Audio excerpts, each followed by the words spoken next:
Good evening, ladies and gentlemen, fellow audience. You're welcome to episode of Ambazonia this week with your host, Paddy King. As we reflect on the state of the ongoing conflict in the Cameroons, we must acknowledge that the recent visit by Pope Leo XIV has stirred both hope and anticipation among all parties involved. The stakes are yet exceedingly high, with each side longing for a glimmer of change or pathway towards justice, peace in the Cameroons that has seen enduring strife. This week on Ambazonia we will be exploring the reactions to the Pope's speech, a pivotal moment for the Cameroons that could potentially reshape the course of the struggle and open doors for negotiations and understanding. In our program tonight, we'll examine Akere Muna's analysis of Pope's address and the implications for the Cameroons. We will also feature Abdul Karim Ali's call for unity and reflection during these trying times, and he's doing so from the dungeons of Biya.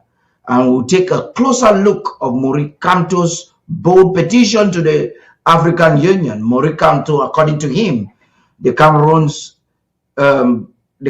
parliament has hijacked or done what he describes as a coup against the constitution. Finally, we will focus on Ambazonia's unwavering stand. The Ambazonian state army continue to stay their ground in the midst of this development. So I'm calling on you after the break to join us as we navigate through these crucial topics, offering insights and perspectives on the possible pathway for justice, for peace, and resolution in the Cameroons. Tonight, I'll be doing this with Barrister Fru John Nsoh and Barrister Mbeseha. We begin right after the break. Don't go away.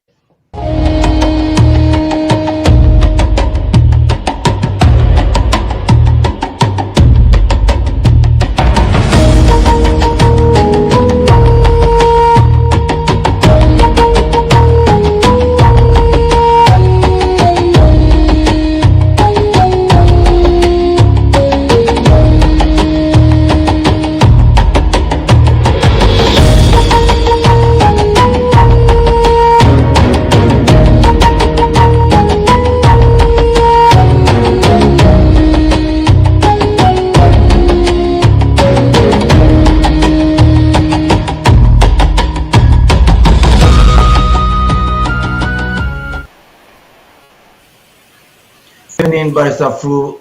Good evening, Barrister Mbeseha. You're both welcome to this very important program.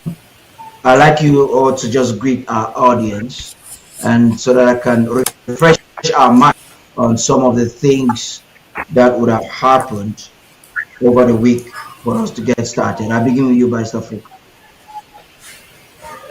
Thank you, Paddy. Thank you for inviting us again for another Saturday. Dear people of Ambazonia all over the world, especially at the home front, yes, today we come again immediately after the historic visit of the Holy Father on our land. We are here to examine what we know, what we saw, and what we heard. And with you, let us communion together and see where we go from here. Thank you very much. Barrister Mbeseha, please. Thank you, Paddy, for having us once more at the end of the week. As Barrister Nsoh says, the Pope is come and gone. And the Pope's visit has ignited different perspectives, different imaginations, and perhaps different strategies. We hope our contributions will add more to the understanding. We hope our contributions will add more to whatever we envisage getting out of the Papa visit. Over to you.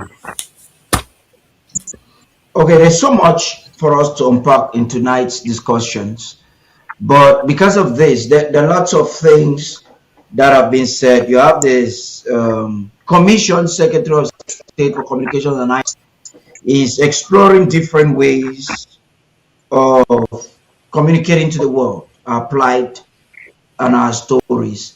I think there is one of his content that he created. I thought it was necessary for us to bring it in the start so that it lays the foundation of our conversation. Let me play that, and right after it, we'll commence our debate. You know, a national day, it's supposed to be this big moment of unity, right? But what happens when for millions of people, it's the exact opposite?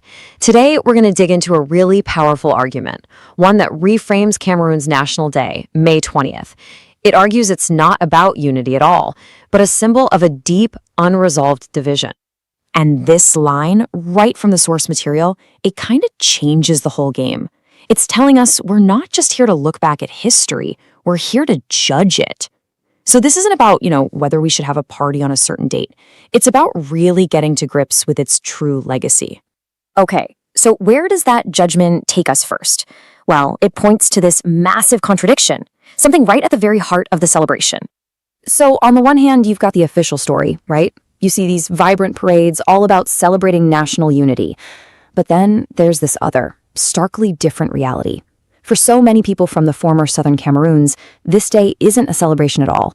It's actually a painful reminder of a historical break, the moment their autonomy was stripped away. It's the same date, but two totally different worlds. And that brings up a really powerful question, doesn't it? I mean, if a celebration needs this huge security presence just to make sure people show up, is it really a celebration, or is it more like a performance of unity, something that's being forced on people? It definitely makes you stop and think about what real, genuine unity even looks like. So how did we even get here? To really understand this idea of a performance, we have to rewind. We've got to go back to the event that created this whole division to begin with, the rupture of 1972. So it all kicked off in 1961 as a partnership. You had two distinct regions coming together to form a federal republic. Each had its own way of doing things, its own systems, but then 1972 happens and everything changes. A referendum, and this is key, held under a one-party state completely dismantled that partnership. The federal system, gone, replaced by a single centralized government. This is the moment right here that's at the absolute core of the conflict we see today. And this, of course, leads to the most critical question of all. Was this actually a choice? Think about it. In a system where there are no opposition parties, no real public debate, and basically only one outcome on the ballot, can you really call that the will of the people? Or was it, something else entirely? The source material doesn't mince words here. It says a union imposed cannot be celebrated as unity. It's that simple. The whole idea of celebrating it as some moment of free choice just completely falls apart when you look at it that way. So we're not just talking about a political shift here. The consequences of this went so much deeper. It led to what the source calls the slow, methodical erasure of an entire identity. See, before 1972, the Anglophone region had its own distinct heritage. We're talking a legal system based on common law, kind of like the UK's, and different educational traditions. But after the big shift, these systems, they weren't treated as equals. Not at all. Instead, they were slowly but surely overruled and reshaped to fit the Francophone model, all controlled from the capital. This wasn't a merger. The argument is that it was a takeover. And that really gets to the core of it. True unity is supposed to be about two parts coming together to create something new, something better. But the argument here is that what actually happened was absorption, where one system was just swallowed whole by the other. And this feeling, this sense of being absorbed and replaced, it isn't just a political complaint. It actually raises a much bigger issue, one that puts this whole situation on the world stage. We're talking about a question of international law. Right at the heart of this legal argument is one powerful idea, self-determination. And it's a fundamental principle of international law. It basically says that all people have the right to freely choose their own political future without being dominated by someone else.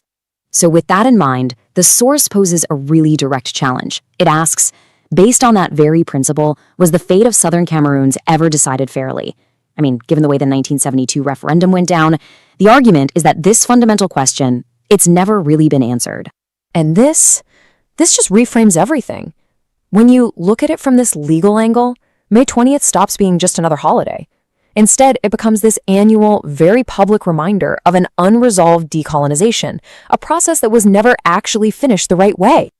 But, after laying out such a complex and difficult problem, the analysis doesn't just leave us there. It also points towards a potential way forward, a path to resolution. The proposed solution is built on 4 main pillars. First up, you need a neutral mediator and a neutral place to talk. Second, there has to be an honest recognition of what the conflict is really about. This is about political status, not just some administrative issue.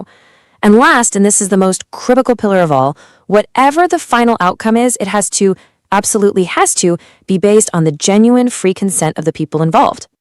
So, after going through all the history, the consequences, and even potential solutions, what's the one big idea that holds this entire argument together? It's this. This is the final core argument. You can stage all the parades in the world, but you cannot manufacture legitimacy. It's something that has to be freely given and recognized by the people themselves. You just can't force it. At the end of the day, it all boils down to this single, timeless principle. Without the real, genuine consent of the governed, can a nation ever be truly united? And can a day that celebrates that union ever be anything more than a mirage?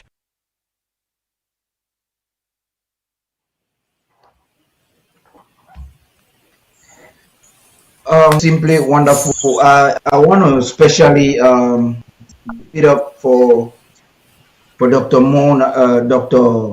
Mungwa for taking out the time, taking advantage of notebook to put in record this, and there is no other time best for us to reflect on this, Barrister Fru, because when we are going to start analyzing the statements of some of these individuals who hold important positions within this triangle, those who do not have this foundational information of why the people of Southern Cameroon are revendicating might just misunderstand or might never understand our perspective. So I thought it was necessary. What do you think, Ambazonia? Yes, Paddy. Listening to the piece just put forth by our diplomatic secretary, Dr. Mungwa, two phrases, or can I call it two terms, come together: self-determination and incomplete decolonization. So we're wobbling in between the two. Like Barrister Mbeseha said it last time, and correctly so, the United Nations thinks that we have been decolonized. There's no appeal on that. So what was left with us now is self-determination. The question that keeps coming up in my mind and in the mind of almost all of us: why is La Republique bent on celebrating 20th May? What is in there for them? Why not celebrate their Independence Day? Because 20th May to us is the day that La Republique concretized its invasion of our territory. Our territory was invaded on the 30th of September, and he concretizes on the 20th of May, 1972. When I mean here, I mean Lille La Republique. Or they, to be more precise.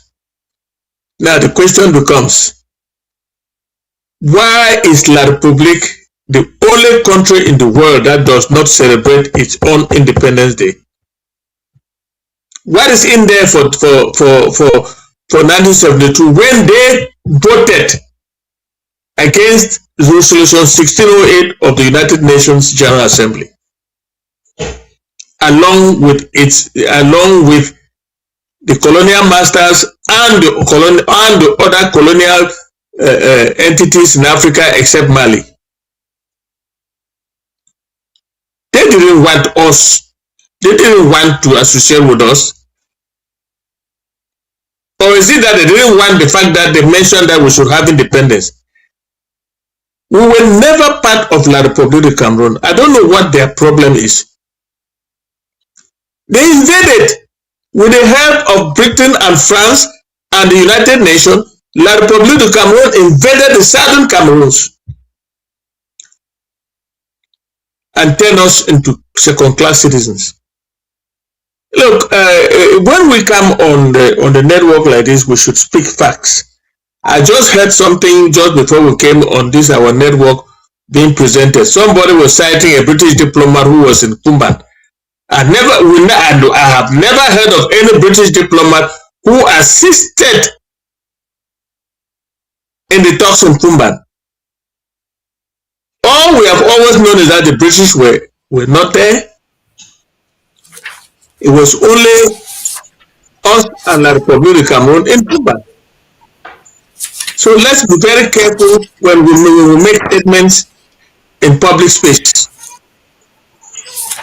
But that said, I am saying that the 20th May is the day that La République concretized our invasion, and since that day we have remained second-class citizens up to today. So we don't have any reason to celebrate. It does not make sense to anybody who knows the history of the Southern Cameroons and La République du Cameroon. 20th May doesn't make sense because it was in total violation of their retroactively imposed federal constitution in its Article 47. Yeah. And not only that, they knew that we were only about 20% of them. They knew that they will win. You cannot organize a referendum when two countries get together to form one. You organize a referendum. The side that is in the minority will obviously lose. Even though the terms of joining, the so-called de facto joining, was with equal status. How do you organize a referendum on a country that two countries came together and they can also go away like Senegal and Gambia?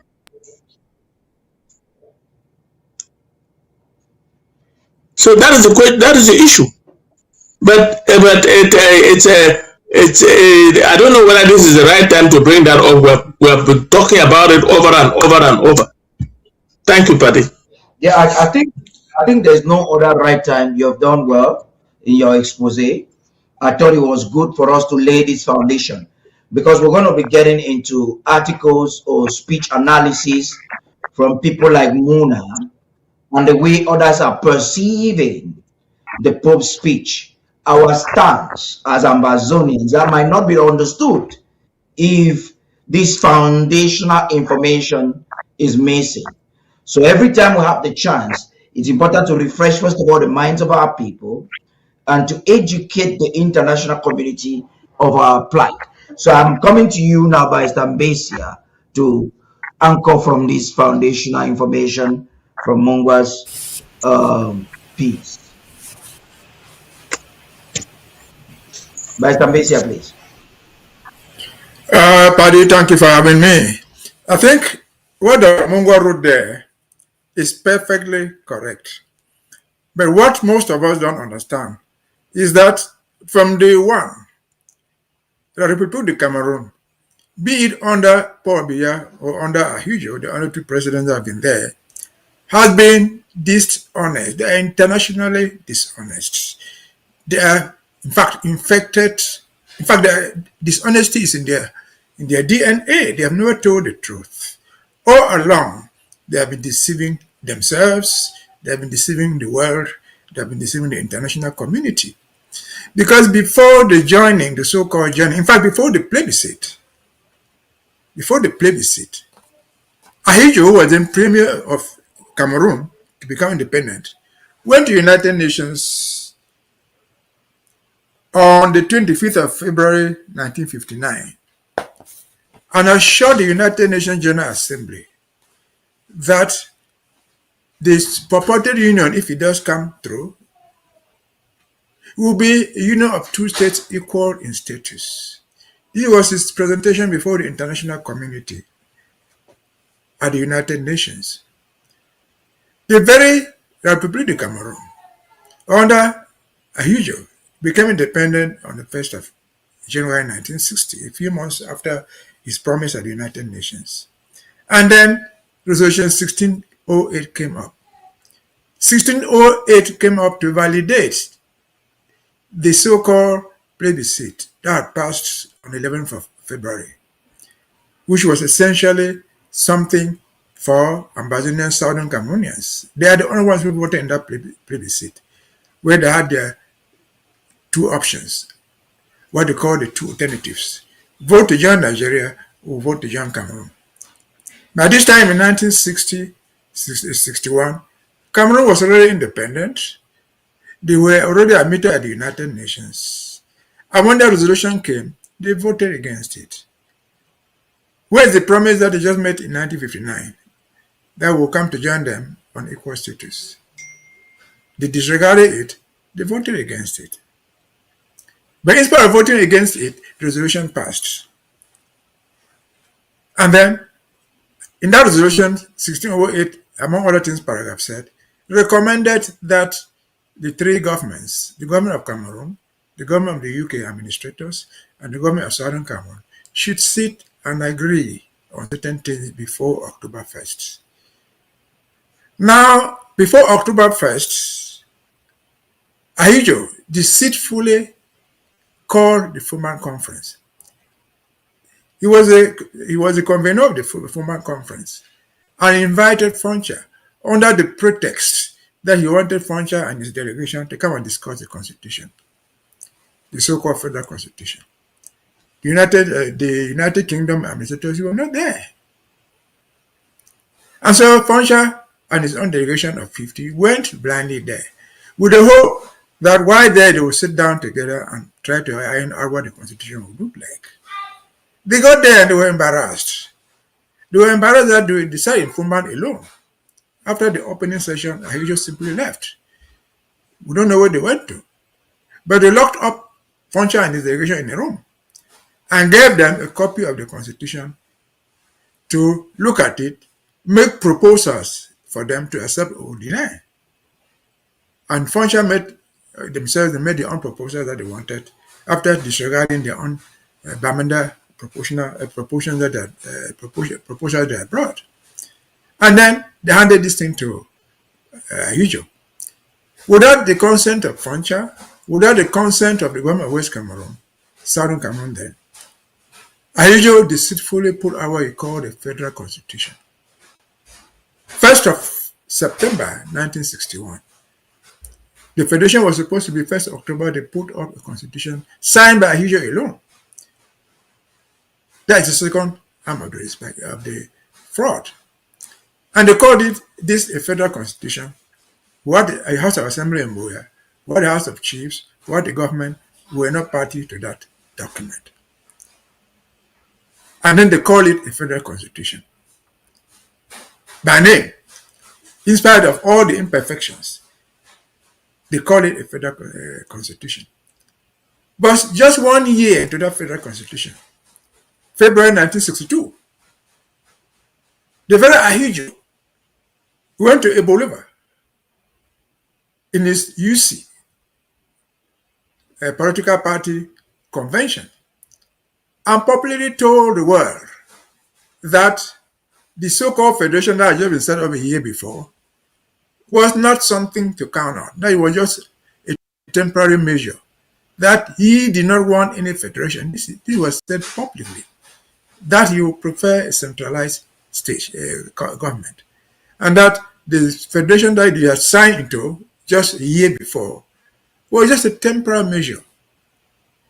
It was not meant to last. I remember I've spoken here many times on this 10-year period. From 1962 to 1972, they abolished that very constitution, which Ahidjo had deceitfully put it out there. Yeah. They abolished it. But what Dr. Mungo is saying, they are now celebrating 20th May. And again, these people are wonderfully dishonest because before the plebiscite took place, there was a plebiscite officer appointed by the United Nations who came to Boya, went to London, and said, what is this joining? If they join Nigeria, what would they get? If they join Cameroon, what would they get? The foreign minister secretary in London told them, well, the Nigerians have assured us if they join them, Southern Cameroon, there will be a separate region. And then Northern Cameroon will be, if they do join them, there will be a separate province. That was an agreement that told the plebiscite officer, the government of Abubakar, who was the prime minister. And then he turned and said, what has Yaoundé offered? The foreign secretary said, no, we have no proposals from Yaoundé. Yaoundé said nothing. So this poor man, an Iranian, continued insisting and said, they have done nothing. What do you say, you the British? What is your own idea about this journey? The British people sent a letter to the Prime Minister of West Cameroon, the Premier, December 1960, and said, well, our belief is that you will be a separate country, you will be a confederation in writing. And then that very month, something again happened from Yaoundé. Ahijo sent what they call note verbal to Foncha, in which he stated that the union will be a union of two equal states, two states equal in status. And so with these background promises, they joined. The plebiscite officer, the Iranian diplomat, agreed. And so they came forward now to 1972 and abolished it. Back to what I said this is a country that is full of deceit. They were deceiving people. And after the abolition and they're celebrating it, they have gone further to make the idea of form of state something you cannot discuss, to criminalize it, if you ever talk about it. Yeah. And so today you find people languishing in Yaoundé. You find Ambazonians fighting and dying because they dare mention that they should go to revisit the form of state. And so again, these are criminals who are very unrepentant. And all of them put together. I remember I've said here, they asked Kamto, who was going to be president in 2018, Kamto, what do you say about this Ambazonian fighting? Ambazonia said, as far as Ambazonia, so Kamto said, as far as Ambazonia is concerned, Cameroon has already met its history. In other words, we have successfully assimilated them. No more discussion about that. Chapter closed. And so these are people you cannot trust. The international community cannot trust. Talk less of you and me, who are the victims. These are not people to be trusted. They've lied to the world. They've lied to us. They've lied to themselves. Over to you.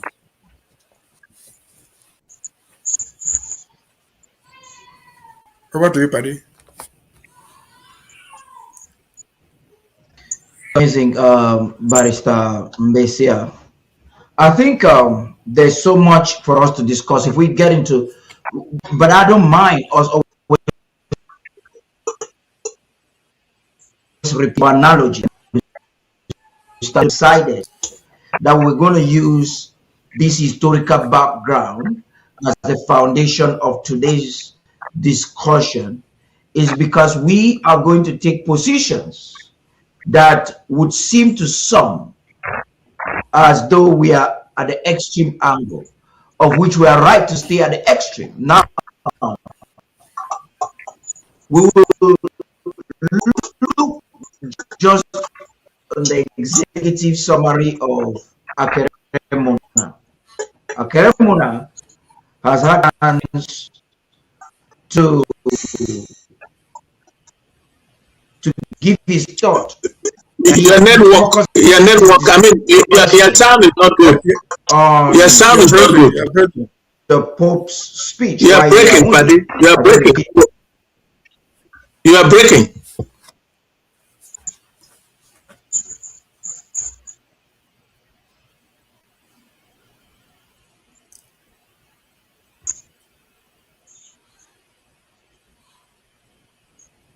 it better now?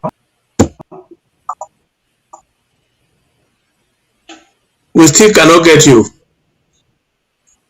Is it much better now?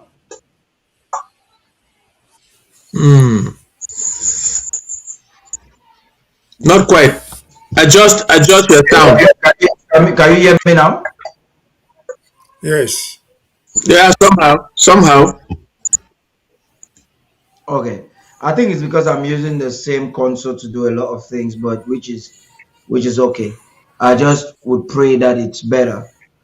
So, in reaction, or I think an analysis of the speech by Muna, he titled it "Poblio the 14 in Cameroon, a blueprint for good governance in a time of national strain." I have a lot of concern with the politicking that's coming in from him, but it was a very long statement, which I think will focus just on the executive summary. I want to go through the first two paragraphs of the executive summary, then we'll have a conversation. And he writes, Poblio the 14th address in Yaoundé to Cameroon authorities, civil society, and diplomatic corps was not merely a diplomatic courtesy. It was a substantive mention on governance, peace, legitimacy, and national renewal. At a time when Cameroon faces protracted conflict in the Anglophone regions, I find a lot of difficulties always reading this. Insecurity in the far north, youth unemployment, democratic fatigue, corruption, and declining public trust in institutions. The Pope offered a coherent moral and political framework for rebuilding the state-society relationship. Poblio the 14th address in Yaoundé to Cameroon's civil society and diplomatic corps was not merely diplomatic. That's according to what he's saying. Really was not merely, which is a clear philosophy of governance. Authority is service, not domination. Peace must be built through justice, not imposed through fear. Institutions derive legitimacy from credibility, integrity. Civil society, women, youth, and religious communities are indispensable actors in national cohesion and for elite interest. The Pope's intervention is especially relevant in Cameroon's current context, where the gap between official narratives of stability and the lived experience of many citizens continue to widen. So he says that this article argues that the speech should be read as a take-home message from the Papa visit, a call for a new civic compact grounded in transparency, participation, inclusion, rule of law, and integral human development.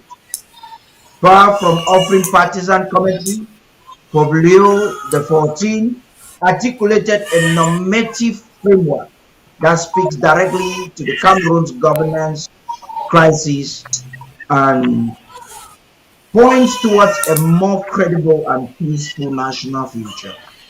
Poblio the 14th speech at the Presidential Palace in Yaoundé on April 15, 2026 deserves to be read not as a protocol, but as diagnosis. Beneath its diplomatic language lies serious reflection on the crisis of governance in contemporary states and in Cameroon in particular.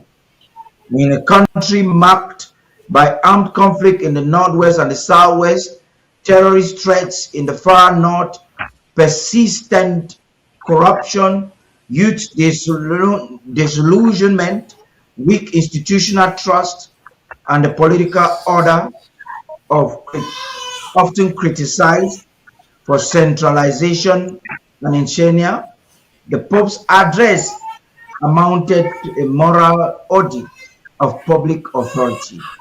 He did not name parties, endorse factions, or enter electoral controversy, yet his message was unmistakably political in the highest sense. It concerned how power is just, how peace is built, how a framework for good governance that is both ethical and practical, rooted in Catholic social thought, but broadly applicable to public life in Cameroon. We're going to get into some details, but I thought to commence this segment of the conversation, it was good for us to get a summary of that statement. Barrister Fru, I begin with you. Yes, Paddy. I read a little bit of what Akere Muna wrote, and he has made his own diagnosis the way he understood it. Of course, he has brought out the salient points that the Pope made, but the Pope was talking as a pastor, as a priest. The Pope made a diagnosis of a rotten system. That's my word. That's the word I'm putting in. He made a diagnosis, and the diagnosis fitted Cameroon very well. He did not indict either the government or the freedom fighters, which we are. But the message was clear. It was addressed to the governors. Those who govern must do so for the people, because they are placed there by the consent of the people. You cannot lord it on the governed by domination. He said a lot of things. He also said unemployment, suffering, and degradation can lead to violence.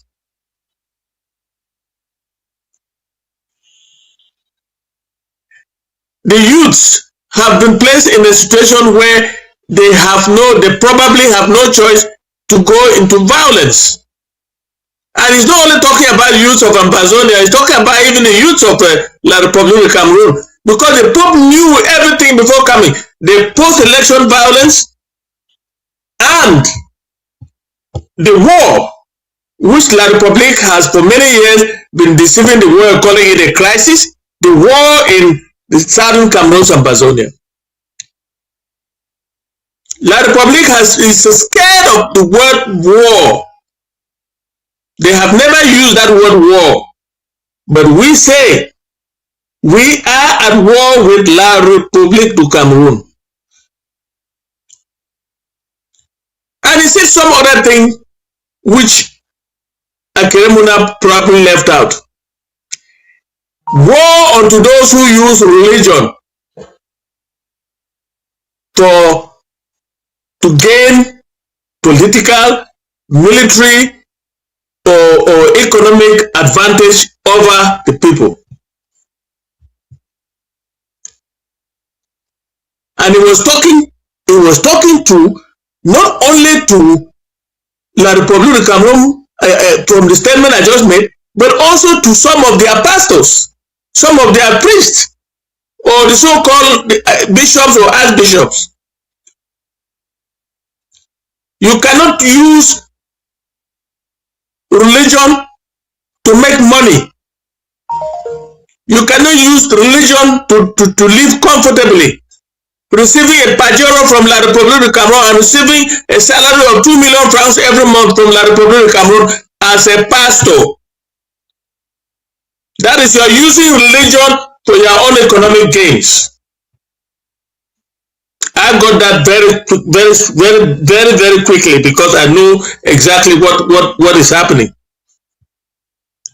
So Akere Muna has done an analysis in his own way as a politician of La République du Cameroon, he is talking like a citizen of La République du Cameroon. So it really doesn't change anything. It doesn't affect the people of the southern Cameroons, Ambazonia in any shape or form. He was talking to his country people. Even though their government up to today has still not accepted that the Pope was talking to them, they think that the Pope is not only talking to them, the Pope is talking to everybody. Who is everybody? You govern the place, you lord it over the people, you don't listen to the people, you want the people to be subservient to you, the people are under you, you trample on them, and yet when the Pope is talking, you said he's talking to not only to the governance, but also to the governed. That's what La République is thinking right now. I don't know what plans they have, but the Pope's visit has made an impression. It has given this the whole system that Bia and Ahijo set together something to think about the Southern Cameroons and Ambazonia. Because in Bamenda, the Pope acknowledged the suffering of our people. He acknowledged the suffering of our people. The city sitting on the hill. That's how he described Bamenda. You are a very important member of our society, brothers and sisters, sitting on a hill. And Akere Muna forgot the issue of peace. And peace, any peace without justice is no peace at all. That was what the Pope unpacked to the governance, to those who govern La République, and in a certain extent to us, the Southern Cameroons. He didn't mention the word that La République has been using, the whole world has been using, calling us separatists and so on. That word never came out of the Pope's mouth.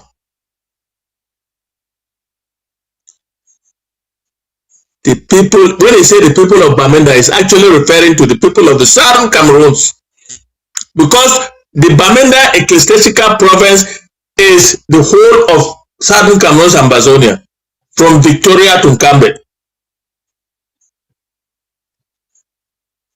And if you saw the crowd in Bamenda, it came from all over the Southern Cameroons and Ambazonia, from Victoria to Kamto. So Akere Muna's analysis, Paddy, does not really, it has not added anything to the discourse. Thank you very much. According to he is just an impostor. There was no relevance in the discourse. By Mbeseha. No, he was not an impostor. No, he's not. I would not call him an impostor and say he has added nothing to the discourse. We must see Akere Muna's contribution in the context of who he is. Akere Muna is an Ambazonian in the first place, but he's an Ambazonian who has turned Cameroon. He has run for the post of president of Cameroon twice. So he echoes whatever message he hears from the Pope or anybody else in the context of one and indivisible Cameroon. He's wrong, because the Pope that he's quoting from came to Cameroon. He went to Douala, he went to Yaoundé and went to Bamenda. Those trips were carefully planned. They were not done by accident.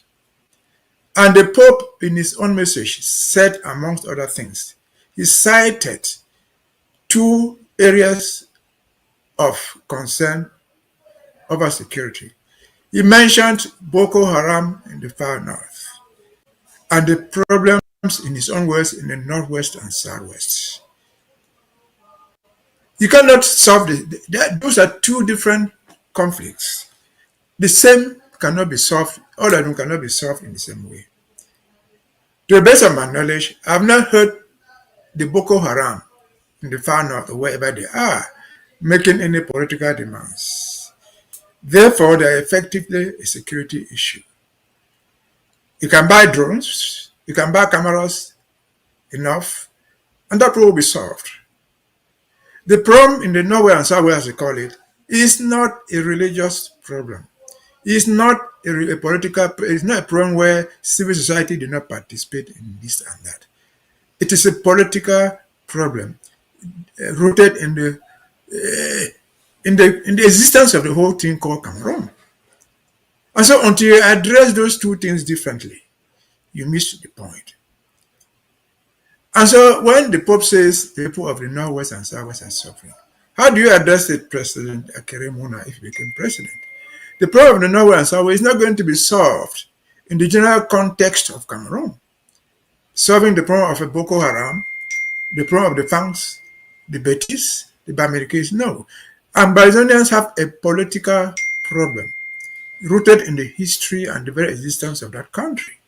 Until you are prepared to address that particular issue, you are wasting your time. Because the issue is the bare existence of a people and the bare existence of a territory with defined boundaries historically and politically. If they are not addressed, you are wasting your time. And back to what we said before. In 1961, when Papa joined this people, what was the intention? The intention was to form a federation of two states equal in status. What does that mean really?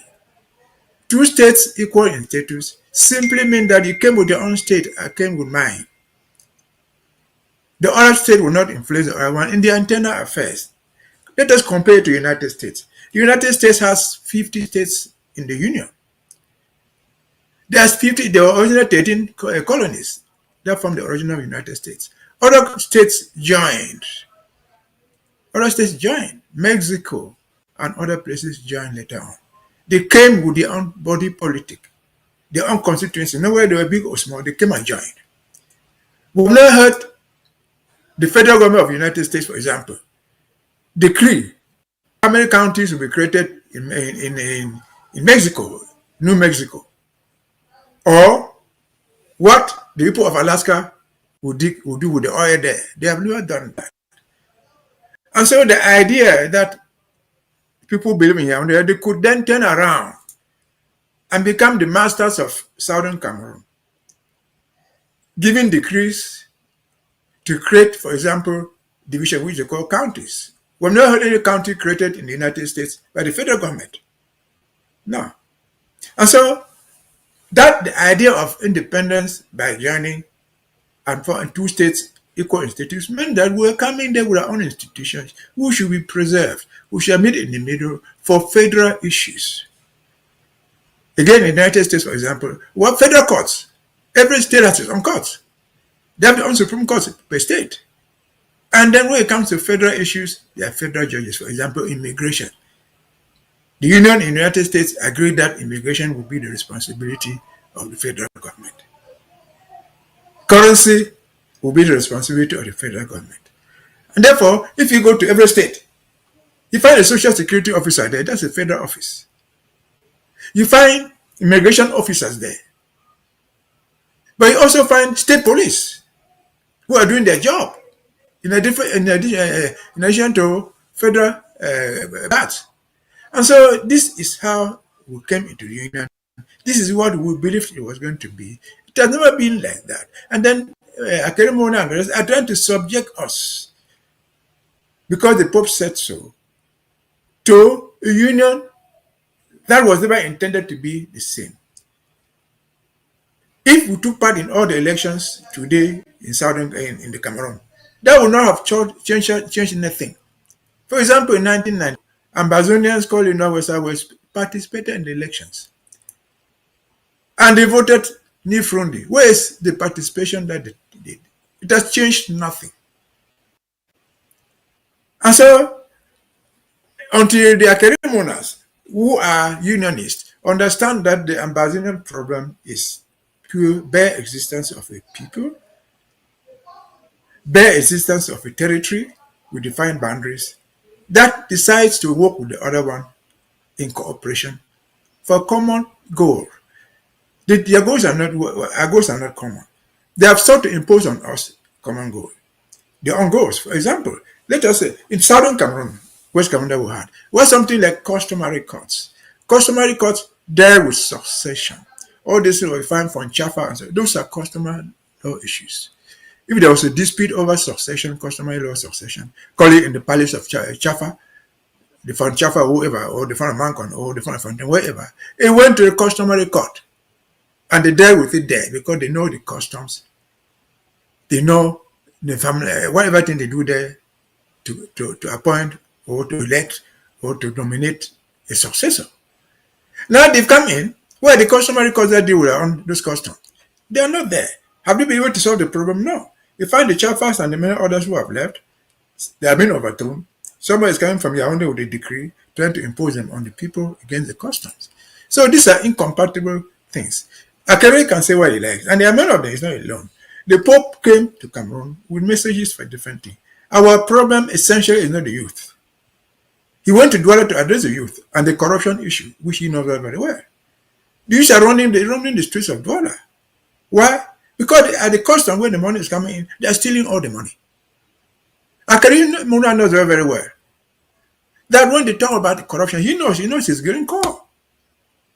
They have stolen all the money from green call, through green call. Who are those stealing the money? SNH. SNH is dealing with crude and other things. HNS is dealing with gas and oil from Dian. And they have no say in that.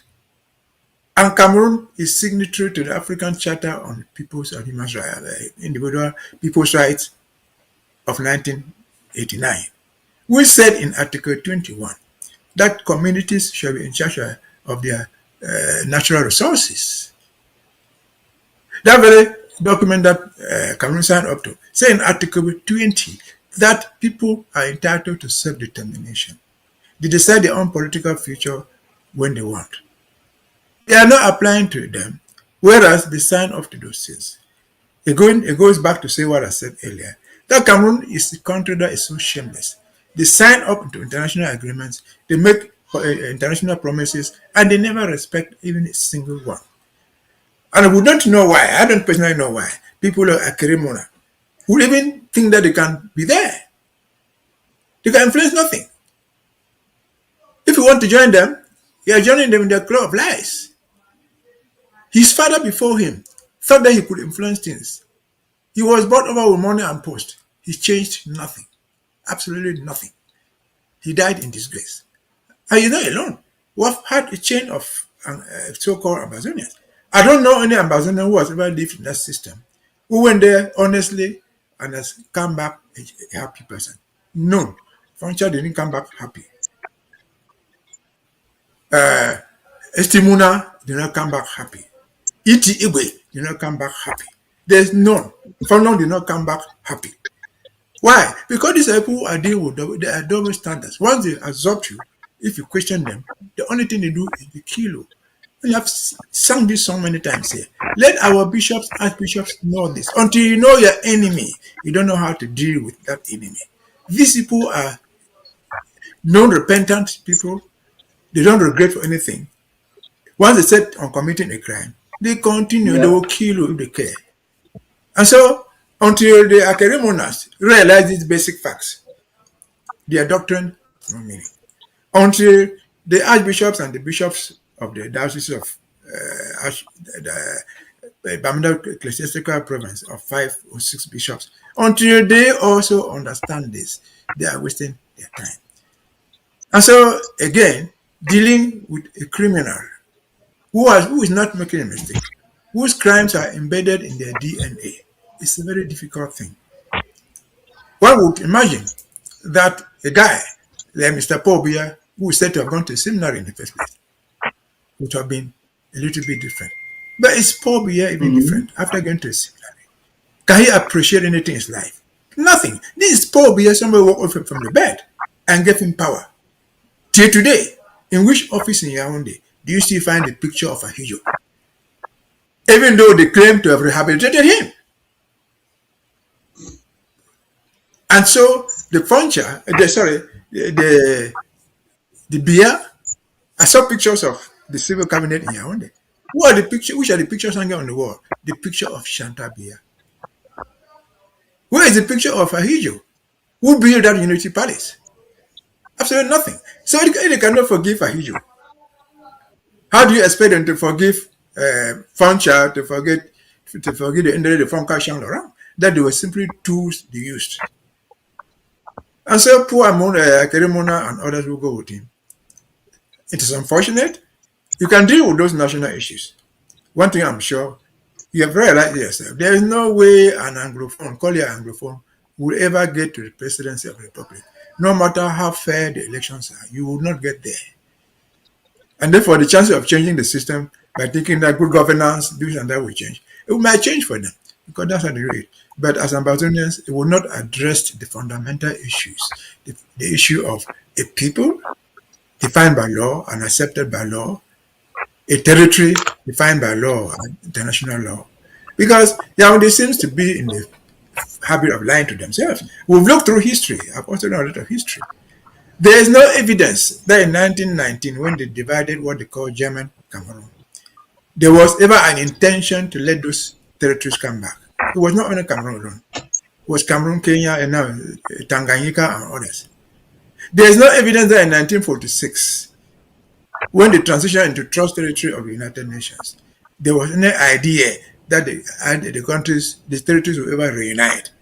And the UPC tried, they went to United Nations asking for reunification for independence. They were simply dismissed.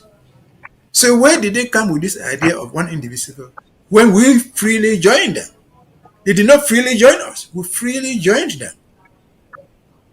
And so these are people who are nonchalant. That's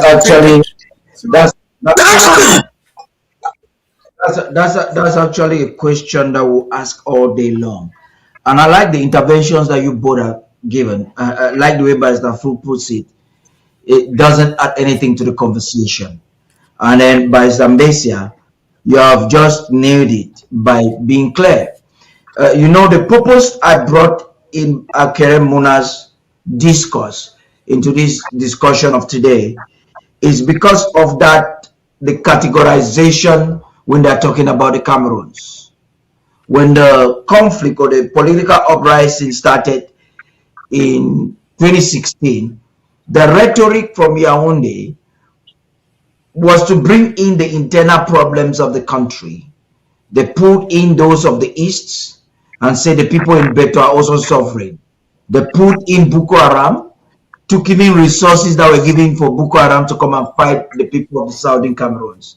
They created a commission of bilingualism, or in an attempt to neutralize the actual discussion like we are having here on this platform. And no matter how hard they try, no matter how hard they try to recycle with agents or proxies like Akere Muna, they don't seem to realize that this generation of the people of the southern Cameroons have been so emancipated to a point where they are not moved by any of this. Now, I want us to make progress. This was an Ambazonian activist who stood his ground in many different fronts, has made his own mistake. I'm talking about Abdul Karim Ali, that has been also in confinement for more than 2 years. Now he's writing a letter also inspired by the Pope's visit from the Islamic standpoint of it. I want us to go through it and to look at the rationale, the spirit behind it, and to see if it adds anything to the conversation, Barrister Fru. So let's go through it and see if it adds anything to the conversation. And Abdul Karim writes, it says, Bismillahi Ramahi Rahim. I guess that's what is going to be translated in English. A call for restraint, unity, and reflection. So he says, Assalamu alaikum wa rahmatullahi wa barakatuh. So he reads that in the Quran and says, the believers are but brothers, so make settlement between your brothers and fear Allah that you may receive mercy. He says, in moments when differences arise among us, our Dean commands us first to patience, counsel, and preservation of the bonds of brotherhood. The recent report made by the Imam of Boya against Sheikh Abdul Amar to the authorities following a collective critique of his address to the Pope calls for deep reflection from all of us. On Sheikh Abu Umar's service to the Ummah, the pillar of Shina, Sheikh Abu Umar stands as a pillar of the Shuna in the northwest region. He now calls it northwest region, and arguably across Cameroon. His 13 years of rigorous Islamic scholarship in Egypt rekindled Orthodox Islam among us, and he continues to uphold it with sincerity and knowledge. Number 2, community development. Under his guardians, the Muslims of the Northwest have witnessed remarkable progress in infrastructure, in spiritual growth, and in social cohesion. Mosque built, madras strengthened, and communities united bear testimonies to this humanitarian work. His footprint is undeniable. The construction of wells for clean waters, Shabbat Jarir relief for displaced persons and refugees, care for orphans, support to the aged, and aid to widows. The prophet said, the best of people are those who most beneficial to people. Integrity. He remains apolitical, guided only by his conscience, the Quran, and the Sunnah, and has earned the trust of the general public through consistency and integrity. Now the message goes thus: to my brother Imam Abu Bakr of Boya, I have walked with you, and I know your demeanor to be humble, measured, and reasonable. It is out of that knowledge that I appeal to you. Do not allow yourself to be led into dispute with your own colleagues and people, a case that serves no benefit and risks sowing lasting discord. Ya Imam, the error in speech was made, and we have called your attention to it, that it is right of the Ummah to give Menasha. The Prophet said, the religion is Neshaha.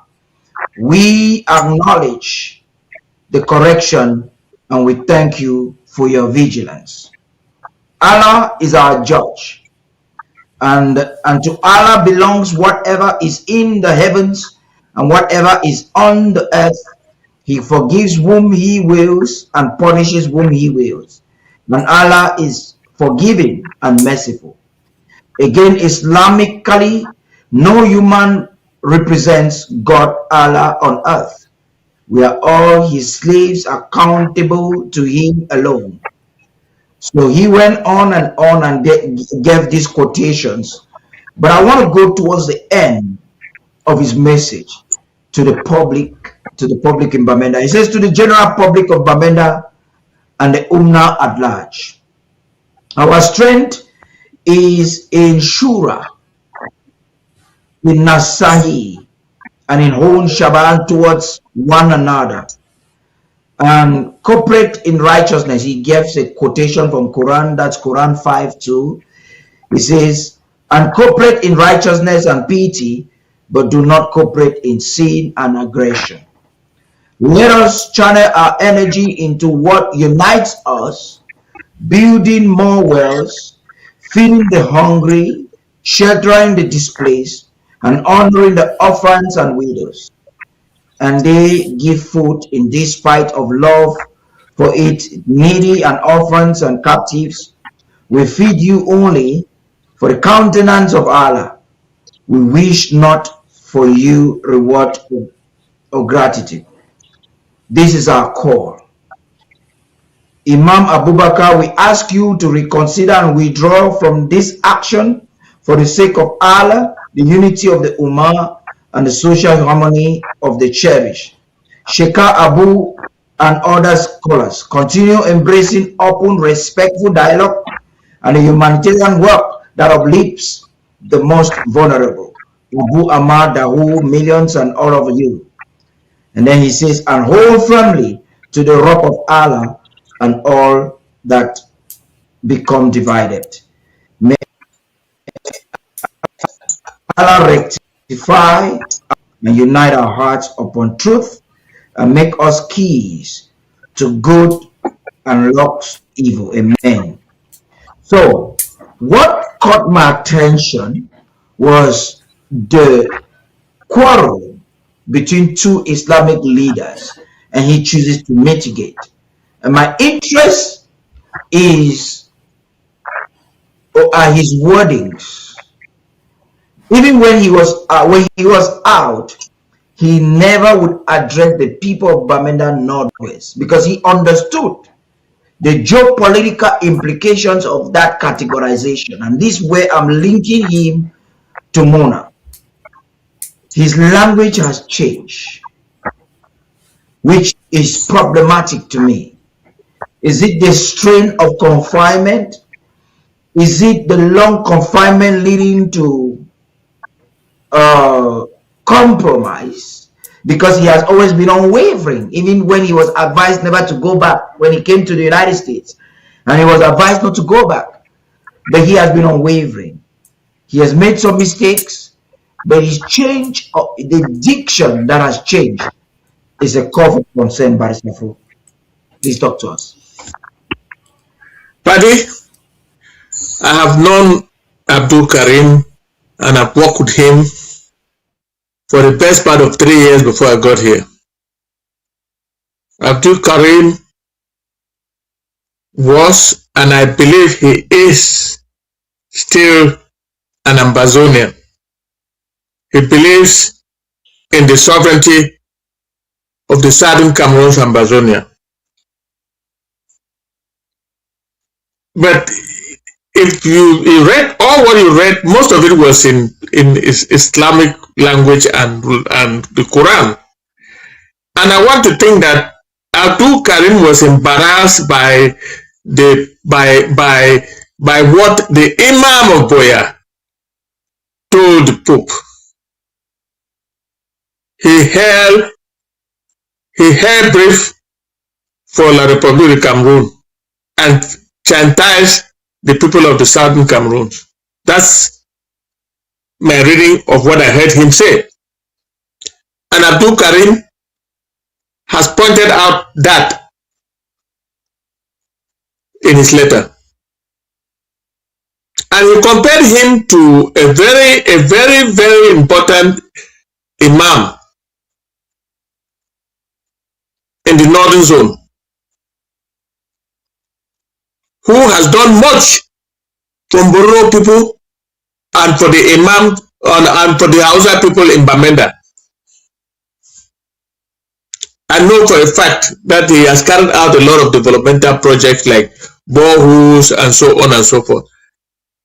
Abdul Karim put him on one side and put the traitor from Boya on the other side, and has called for reconciliation or forgiveness of the Imam of Boya because of what he said, and that he should withdraw all what he said.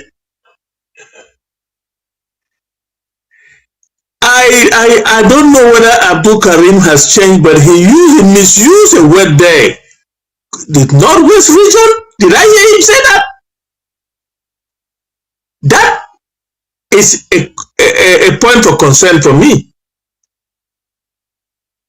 because he has never made such a blatant error. Why now? Maybe it's an error. Maybe he might have inadvertently put that in. There is nothing like Northwest or Southwest region. We are the Southern Cameroons, Ambazonia. And I like you, Paddy, it's a call for concern. Because up to, Abdul Karim has refused the judicial system in La République de Cameroon. He has refused to be judged by the laws of La République de Cameroon because, according to him, he is an Ambazonian and can only be judged under the laws of Ambazonia, where he comes from. He has refused to go to court, and he is there in prison. There have been many adjournments that he didn't show up, and he says, do what you want to do with me. Sometimes I used to get worried about him because he was fluctuating between Ayuk Tape and the Southern Cameroon's Ambazonian government in exile, and he didn't know where to land. Knowing that if he had listened to us when he got here, Abdul Karim will not be in prison. Abdul Karim will not be in Cameroon. He would have been here with his family. So that we look for a way how we trade our land and go back. But he preferred to go back for whatever reason, and look at where he is. He started by joining Nkia during his inauguration. When the order came from the government of the Southern Cameroon Ambazonia, stay away from that ceremony, and he went. We saw him on the stage with the imams, with the bishops and the cardinal and all that. And when I talked to him on the phone while he was in prison, he told me that he is a scholar of the Bible and the Quran. Any ceremony involving God's people, they invite him, he has to go. So Abdul Karim the prison is getting to him, and we suspect that he might have been changing. I will not sit here and read that, but from his pronouncements, I'm afraid, because I know him for being a Southern Cameroon Ambazonian 100%. But I cannot sit here and correct. Very courageous. Even when addressing the media, at all counts, I've watched Abdul Karim. One of the things I've admired is the fact that when he's taking the press in the Cameroons, he insists on the word Cameroons. He never will submit himself to the categorization of the colonial administration. By Mbeseha, you heard that. What do you have to say, please?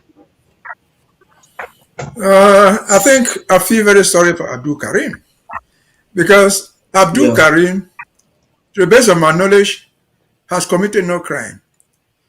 He was not demonstrating with Mancho BBC, no penitence. He was not in Nigeria in the interim government formed. Right now, personally, I don't know what Abdul Karim ever did to find himself where he is. Attending a religious ceremony is not an offense. If he went for Andrew's ordination or whatever they call it, that is not an offense. And so they came and captured this man and put him there. If he makes mistakes, I will quickly forgive him, because of the stress that he finds himself for no just reason at all.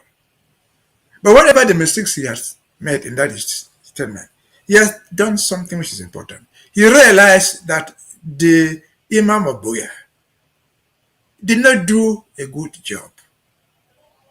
The Imam of Boya wasted the opportunity that he was given. It's rare.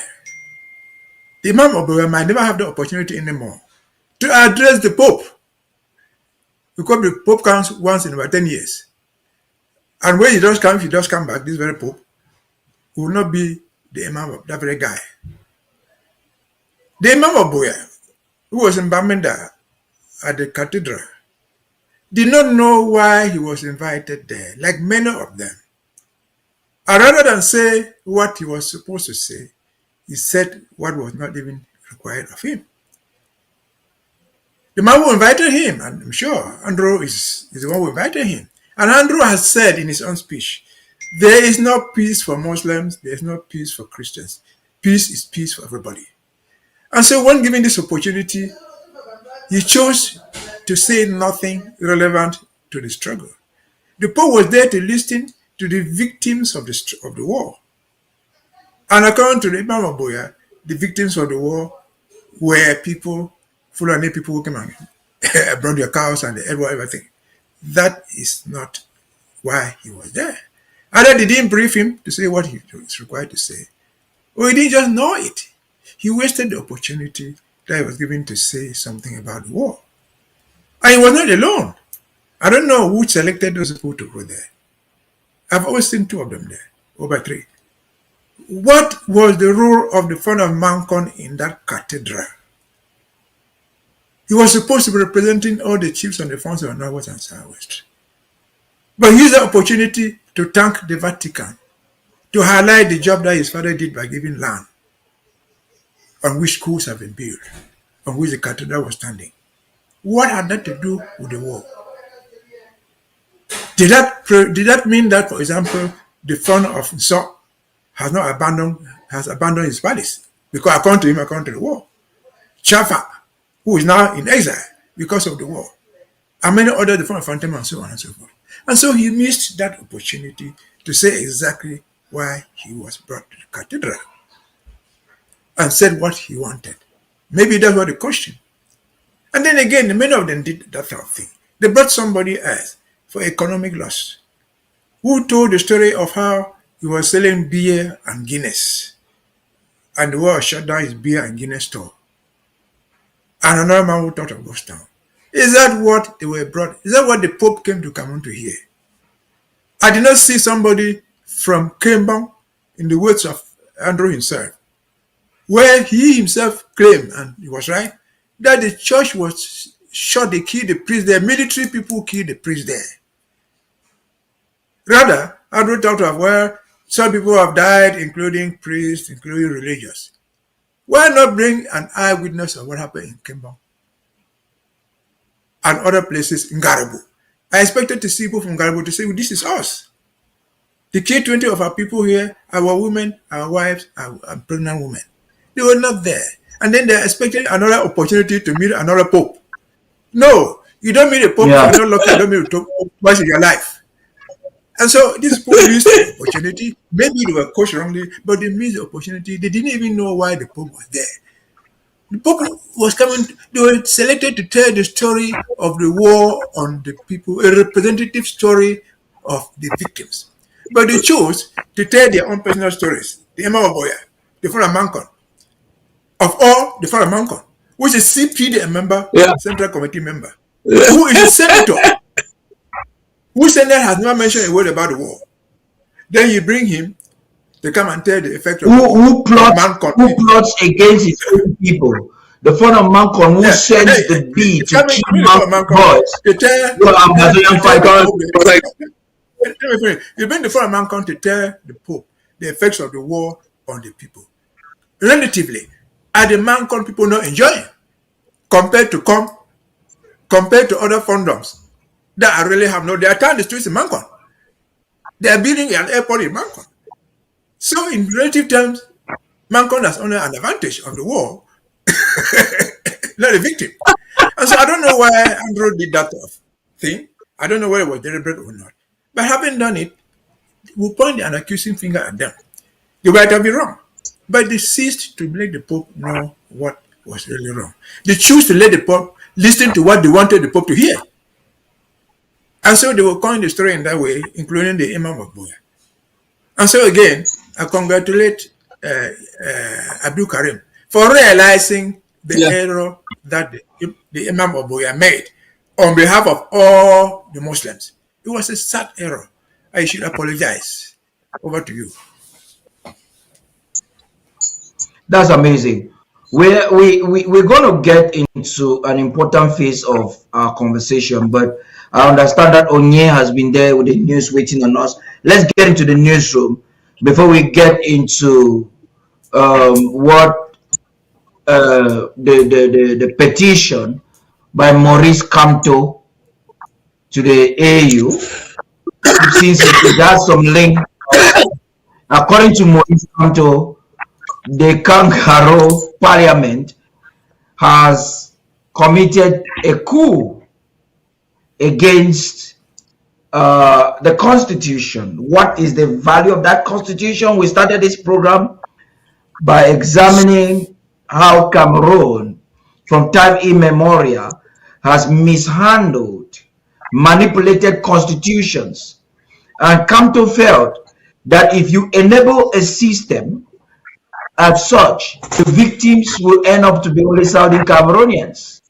His political ambition is under jeopardy today because of the consequences of what he has enabled and used against us for decades. So let's get into the newsroom. We'll be back and we'll get into this phase.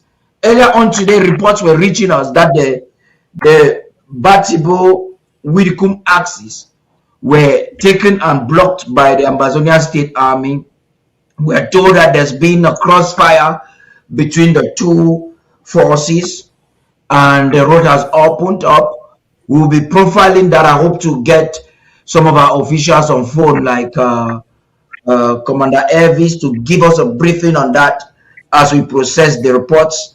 But let's find out what we have in store for us on the news.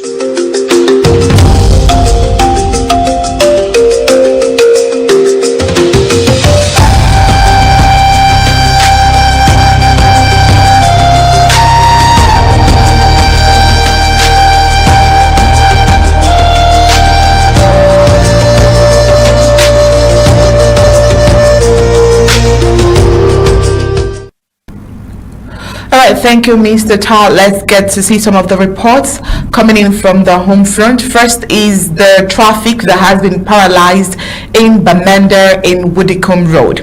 Alright, so report says that movement along the Bamenda-Widikum stretch has been brought to a complete halt after Ambazonia State Army mounted a road blockade between Batibo and Widikum, leaving several transport vehicles and passengers stranded. According to reports from travelers and local sources, the ASA erected barriers along the road early in the day, effectively cutting off circulation on one of the key routes linking communities within their area. The sudden disruption has left dozens of commuters, including traders and intercity passengers, unable to continue their journeys. Eyewitnesses describe it as a tense atmosphere, with drivers forced to park along the roadside as uncertainty grows over when the road will be reopened. Some passengers have reportedly begun seeking alternative routes on foot, while others remain in their vehicles awaiting further developments. The Bamenda-Widikum axis is said to be a vital corridor for economic and social activity, particularly for residents of Batibo and surrounding localities. Frequent disruptions along this route have in recent years compounded the challenges faced by civilians living in the war area of the southern Cameroons. So as of now, there has been no official communication from the colonial security forces regarding the area. For all we know, the presence of the ASA is bringing some calm and peace in the community. Well, the situation remains fluid, with traffic still paralyzed and many travelers said to be stranded amid ongoing uncertainties. But we are sure that the ASA will give a report to reasons why there is a blockade. For all we know, the ASA is there to protect the people. Alright, moving on, there is tension in Tarh following a controversial and widely condemned incident involving officers of the Gendarmerie Brigade at the Matizam checkpoint. Well, according to eyewitness accounts and local sources, the unrest was triggered when a grieving family transporting the remains of a young man from Akum mortuary to Payen village was stopped by the gendarme officers. The officers, including one identified as Onana and the assistant brigade commander, allegedly demanded a bribe before allowing the funeral convoy to proceed. When the family reportedly refused to comply, the situation took a shocking turn in what witnesses have described as a deeply disrespectful and provocative act. The officers allegedly smashed the casket containing the deceased. The incident has been widely condemned by residents who view the act not only as abuse of authority but also as a grave cultural and moral violation. News of the incident spread rapidly around and across Center, sparking outrage among commercial motorcycle riders, commonly known as Okada riders, and other community members. In response, a large group mobilized and blocked all access roads leading to the Center Gendarmerie Brigade, effectively laying siege to the facility. Protesters, many visibly angry, were demanding immediate accountability. Their key demands include the replacement of the damaged casket, public acknowledgement of wrongdoing, and disciplinary action against the officers involved.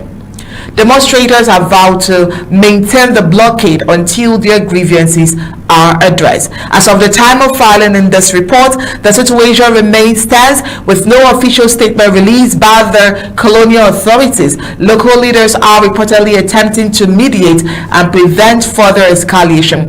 The deceased had been transported from Akun mortuary and was en route to Pinyin for burial at the time of the incident. The disruption has added to families' distress and delayed funeral proceedings. Observers warn that unless swift action is taken, the situation could deteriorate further, given the already fragile security climate in the whole of Ambazonia. All right, more update to this will follow as the stories update and develop. Meanwhile, in neighboring Cameroons, the implementation of neighboring Cameroon's fourth central population and housing census is encountering serious early challenges, with operations in several areas already disrupted. In Loum, a town in the Mongo division of the Littoral region, census enumerators have suspended their activities, protesting non-payment of their allowances. Census just began. Meanwhile, this development follows earlier warnings reported by Undaunted on the 23rd of April, which highlighted a growing boycott movement among field staff over payment concerns. By April 24th, those warnings had materialized into concrete action, with enumerators in Loum halting participation altogether. According to multiple sources on the ground, a total of 67 enumerators underwent close to 3 weeks of intensive training, often under difficult conditions. Team supervisors also completed additional days of preparation to ensure the success of the nationwide exercise. As part of their engagement, enumerators were promised a daily allowance of 1,500 CFA francs, with payment expected at regular 10-day interval. However, participants report that no payments have been made to date. The failure to disburse these funds has sparked frustration and disillusionment among the workers, many of whom rely on these stipends to cover transportation, meals, and other basic expenses during the exercise. With morale declining, the suspension of these activities in Loum now threatens a delayed data collection and undermines the credibility of the census process.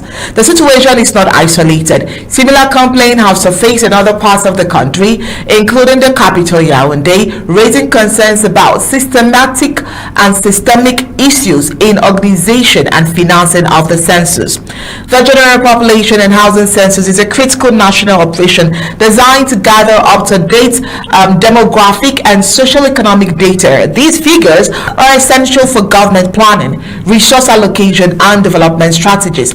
Any disruption to the process could have long-term implications for policy making and national development.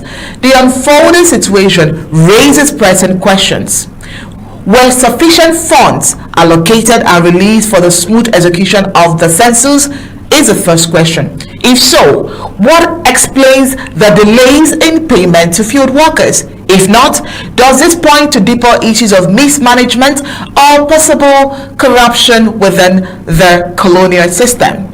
As enumerators await answers and compensation, the success of the census hangs in the balance. Alright, away from news from the home front, let's see news coming in from the globe. Let's see this report coming in from France. France Foreign Minister Stéphane Séjourné has raised fresh concerns over the growing spread of Islamist extremism into coastal West African states following high-level talks in Lomé with his Togolese counterpart, Robert Douzé. Speaking on Friday in Lomé, Séjourné warned that the security situation in the region is deteriorating as jihadist violence that has long plagued the Sahel begins to spill southward into countries previously considered relatively stable, including Togo. For over a decade, armed groups like the Akere and the Islamic State have carried out deadly attacks across the Sahel, particularly in Mali, Burkina Faso, and Niger. These insurgencies have destabilized vast areas, displaced millions, and sustained already fragile state institutions.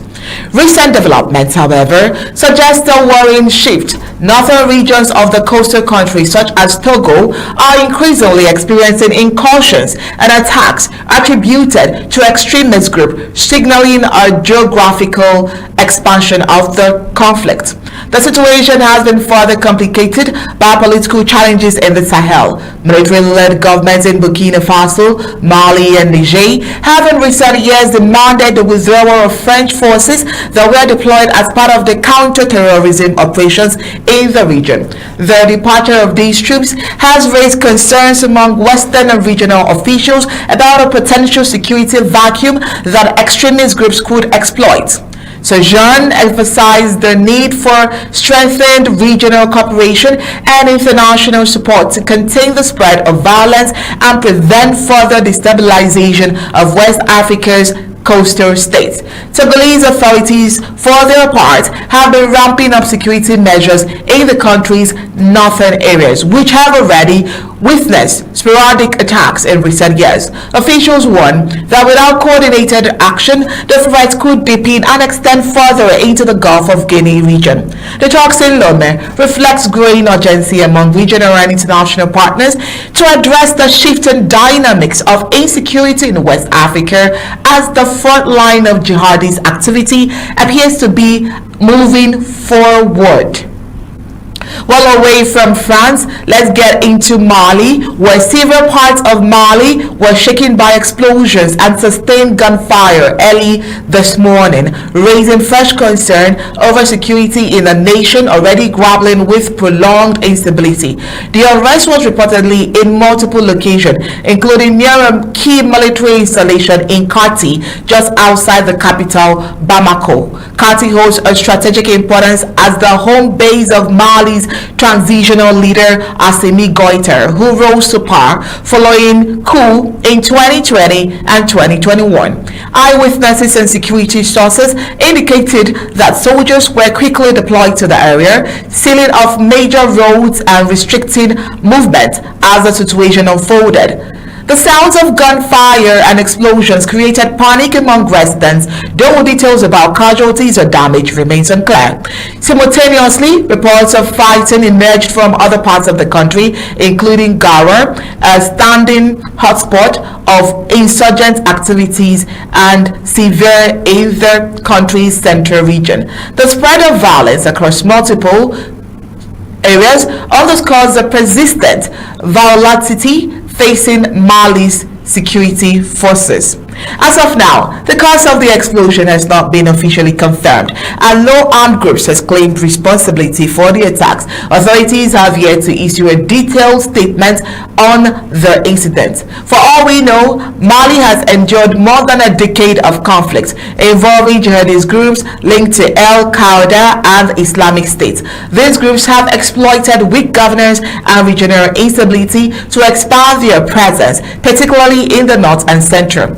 The military-led government, which took power after overthrowing former President Ibrahim Abubakar Keita in August 2020, has repeatedly pledged to restore security and territorial integrity. However, large words of the country remains outside full state control, with frequent attacks targeting both civilians and security forces. Saturday's event shows the ongoing challenges facing Mali's leadership and raises questions about the effectiveness of country's current security strategies amid a shifting and resilience insurgency.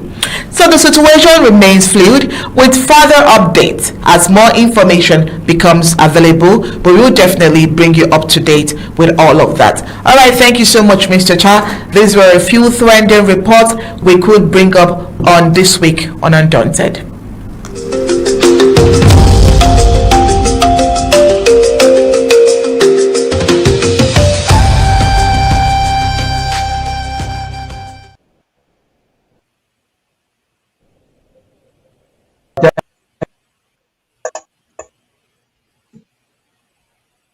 Thank you, Onye, very much for the Kamto and the Ambazonian. I will reverse the order because I was thinking we were supposed to go into the Kamto before that. But I wanted to talk about the Ambazonian State Army, and I'm on phone with Commander Elvis.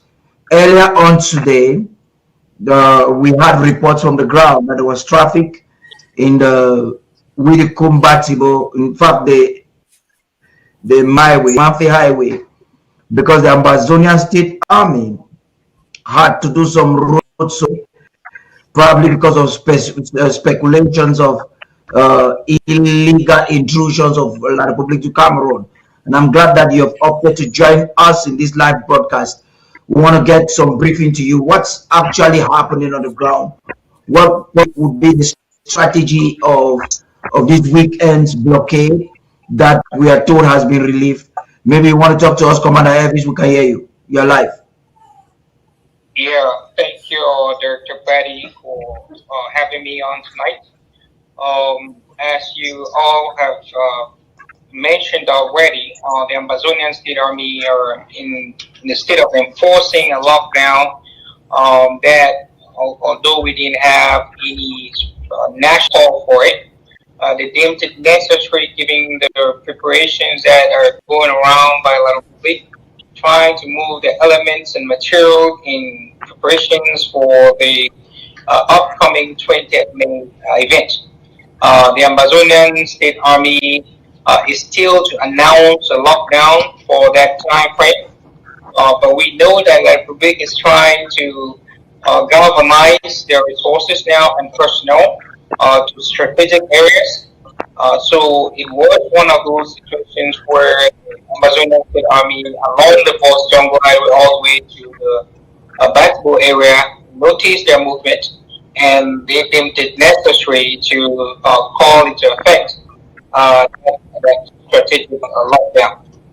So hopefully the stand-up, as we were told, was ongoing, has now died down.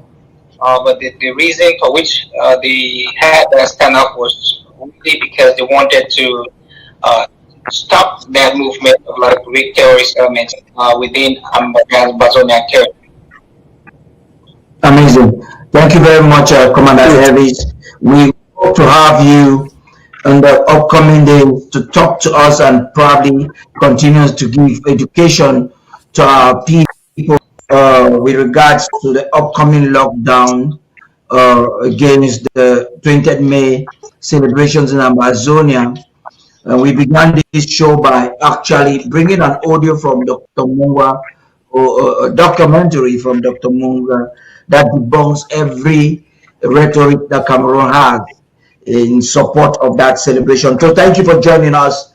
Do you have any words to tell donors of the movement that participate in last week's federal government draft? Just do that briefly while we move on. Sure. Again, thank you, Derek Paddy. It's always a pleasure to see the Ambazonians come out in their numbers whenever there is a rally call for support where there is humanitarian need. Ambazonians have always answered present. And last week was no different. We had an amazing turnout. Thank you also for the ABC for always being on top of the game, making sure that you educate the public and you send out that bad signal for people to rally and contribute to make sure that we are able to contribute our own sacrifices somewhat to our suffering men, women, and also our Ambazonian State Army back home front. We just want to encourage everybody. This is just the beginning of our draft season. And as the draft continues, we would see that the Republic would mount a lot of pressure on us. Reason being because they understand that this is the moment where we get our resources to stop them in every front. Our Amazonian State Army, they need those resources to be able to have what it takes to counter the enemy. And our people, the Ambazonian people, have never failed us at any time. We continue to count on them for their maximum support during this period, for their maximum attendance in these events. It's not just a learning process. We are just in arms. We are one another's keeper, and that means taking care of one another. You cannot send a soldier in the battlefront and then you don't provide that soldier with food or basic ammunition to be able to defend he or herself. So our commitment to come to sacrifice our resources is a tradition that has been going on for so many years now. And we are grateful for those Amazonians that have followed through that tradition and continue to do so. We can assure you that your sacrifices will not go in vain. We just saw how the Pope was there in Amazonia, and the Pope actually released those doves, symbolizing the freedom of Ambazonians. And that freedom has to be fought with blood, as we have done already. So more sacrifices will come from our side, and if we're only able to sacrifice financially, then those that sacrifice with their blood should be given more consideration. And for that, the Ambazonian people, we can never let our Ambazonian State Army down. We can never let our parents down, those that have already paid the ultimate sacrifice. We would all fight. We say something must kill a man. And if that be our freedom, for which we believe in, so be it. So Ambazonians, thank you again for your tremendous service and for your sacrifice to a great nation. And we can only say, I salute that continue. Over to you, Director Paddy. Thank you again for having me over in your studio. Amazing. Thank you, Commander. I know you're busy doing some stuff. I would like to let you go now so I can continue the commentary with the lawyers. Barrister Fru, we do not need to belabor the point on the road blockade, that the brief road blockade was spoken to the officials in concern, and I believe the information given is sufficient for now. I want us to make progress. I do not even think that we should comment on all the other reports that that Onye has reported. But we're going to look into the wars in Africa, the conflict, in a very strategic way, when we are looking at the way the functions. The reason is because Kamto, in his effort, has indicted the African Union, and it brings our war in question. It brings the situation in the Cameroons in question. Before the break, I made mention of the fact that Kamto is an enabler of a failed system. Kamto is, probably because of his political ambitions or his presidential ambitions, he thought that he would build confidence from France if he supports the evil, the constitutional ambushment, betrayal, the illegality of French Cameroon over the Southern Cameroons. And the consequences could be really vast. Even the citizens of the Cameroons, of La République du Cameroon, are buried in a system that maybe was initiated just because of the Southern Cameroons. Today, even politicians in Cameroon have no hold on the constitution. And this is where we come in. According to Kamto, what happened, that was the new constitution giving Biya absolute right to appoint his own vice president. And there are rumors going about that actually his son is the vice president, even though they are calculating the best time to make it public, has gotten a person like Kamto vexed, and we all know why. Because if that really happens, his chances of ever becoming president in that triangle will be a dream far-fetched. So I bring it up to you to begin this segment, Barrister Fru. What do you have to say?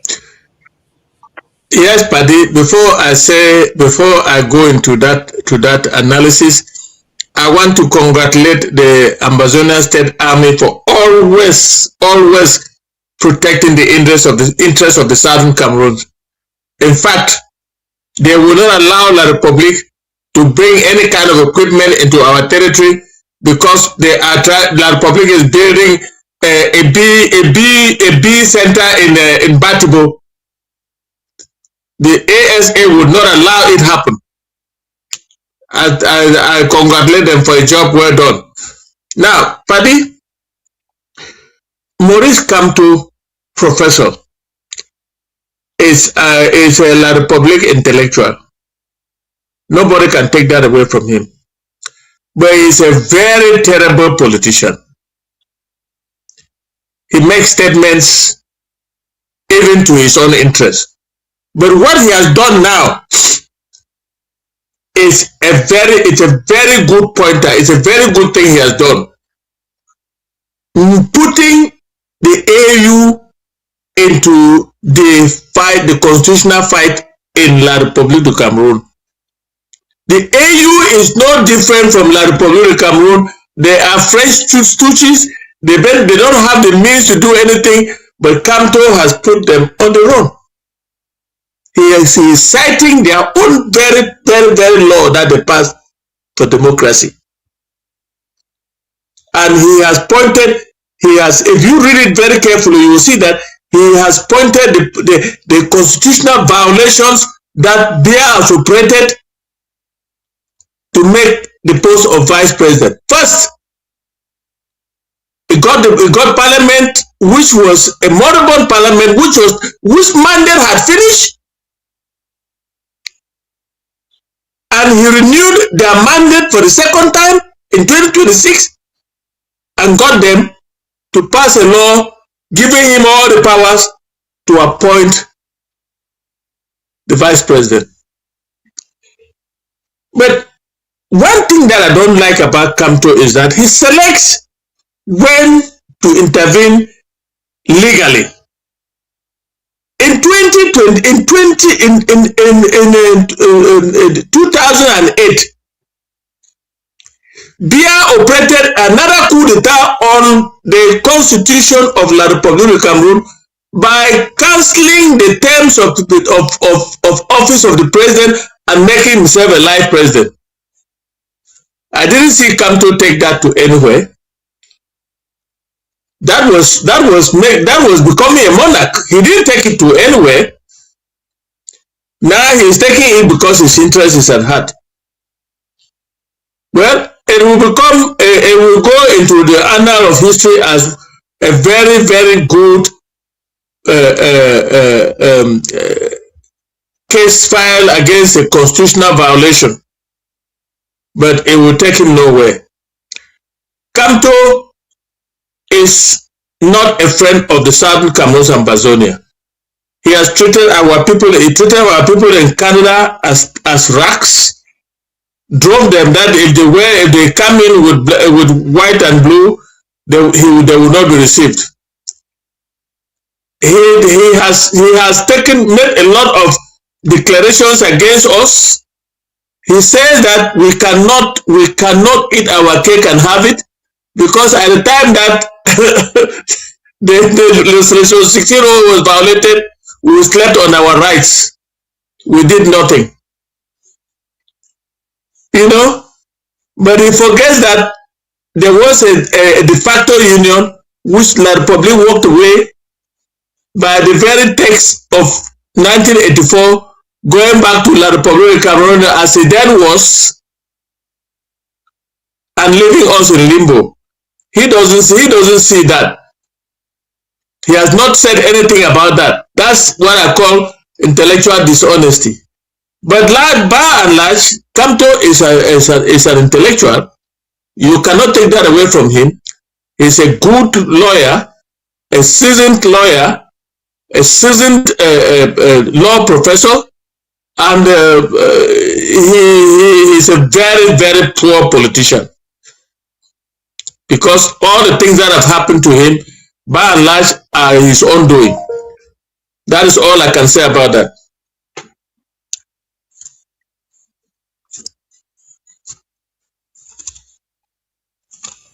That's amazing. Vice Mbeseha, please. Well, I think the last segment, for this segment, what happened on the road to Widikum, I will just say this. I will join the road to Widikum with the Santa capture of a dead man. See, it all happened in Bamenda. And they are telling the Archbishop and those who care to listen that the Pope is come and gone. No normalcy has returned. And normalcy is not returning until they do justice, they look for negotiations through the appropriate procedure, meet the political leadership of the fighters and the political leadership of the government, and they iron out the differences. That's the bottom line. And so the story of Archbishop Andrew said, peace in Bamenda now is just showing that it's not happening now. You need to take more steps to make it happen. And of course, on the Santa issue, I think it is glaring for anybody who observes that the extortion has gone beyond control. Asking the debt to pay their debt rate, their debt taxes. Otherwise, they will not be buried. That's unheard of anywhere else in the world. And then fast forward to the census. You see, the census agents may complain, but what they call census is looking bizarre to me. Because over the world, international community law requires that a census cannot be conducted during war. Because during war, people are moving. And a census, a good one, cannot take place for more than 72 hours. Because people will move. If you make it 1 month, as they do in Cameroon, somebody can move and be counted in Bamenda, be counted in Konsamba, be counted 10 times over. And so it doesn't give any credible results of a census. And if they want to do a census, the central question for Ambazonia to ask is, how are they going to take the census of Ambazonians who have been displaced from their own homes? A good example is Akwaya. We saw Akwaya just last week. People fleeing from their homes. In addition to the fact that as we speak right now, thousands of people in Akwaya have fled to Nigeria. Where shall they be counted? How shall the census affect them? And so you find that it's a sham. Because from the day that they had independence, I have never personally seen any results of any census. They publish nothing. They do those things just to please themselves, to please the international community that they have done a census. Again, census are not recommended during war. Census must last within a very short time to prevent movement of people left and right and being counted more than twice. And so over to Kamto. Kamto is a good lawyer, there's no doubt about that. But he writes his petition to the African Union. My problem is, what does Professor Kamto intend to get out of the petition? He knows legally that the African Union is moribund. Even if they gave any order from the African Union, the Cameroon government will never respect it. Cameroon is not a respecter of laws. He knows that. Kamto knows, for example, that Ambazonians sued Cameroon in the African Commission for People's Rights, Human and People's Rights. And that commission ordered in 2009 that Cameroon should sit down with the Ambazonians and fix the conditions, the constitutional arrangements by which you could live together. They gave them 180 days. Till today, they have not done it. They have not obeyed it. Kamto knows for a fact that when they got independent in 1960, Ambazonia was never part of them. And he knows the fact that Article 4 of the African Charter says that your boundaries are frozen as the day of independence. He knows that as of 1st January 1960, we're not part of them. They have not acted. He knows that. So what is he really expecting from the African Union? The African Union, to the best of my knowledge, and to the best of my analysis, for now, it's nothing but a club to consolidate the power of the governor, of this who are being governed, who are governing. That's all it is. Because the very African Union has not enforcement of its own laws. And so how much more does he expect them to come and enforce the laws in Cameroon? Yeah, they have violated the constitution. That's a fact. And so what? In 2018, they eliminated him illegally. 7 years down the road, they eliminated him again illegally. What did the African Union do? They did nothing. Not because they did not know. They have embassies in Yaoundé. They are everywhere. And so writing to the African Union is to say the least very dishonest, very a joke, because you know that they will do nothing. It is C, a lawyer, who had promised in 2018 that if he were elected to become president of Cameroon, he would forgive Paul Biya and refuse to prosecute him if he committed any crime. Where does he find justice? A criminal remains a criminal. And so making these political promises in the hope that will lead you to political office is just being dishonest to yourself.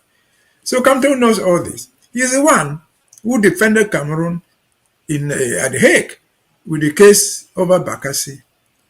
In that case, the court ruled, stated in several paragraphs, that Cameroon's claim to Bakassi are based on the 11th February 1961 plebiscite, because Bakassi was part of southern Cameroon under the UK administration.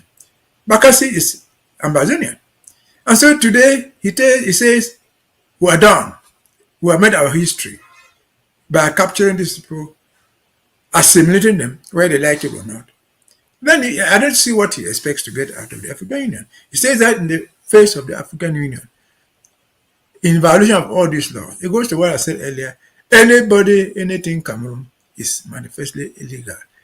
Nobody will respect it. The only thing they listen to, the only thing that can have effect on them, is an eye for an eye. They kill you, you kill one of theirs. Then they know the pain. That's why from 2016 to today, they now realize that they cannot swallow Ambazonia. They are looking for an exit strategy, because we have also caused them pain. They have killed and killed our people, killed pregnant women, killed children, and we have not stopped.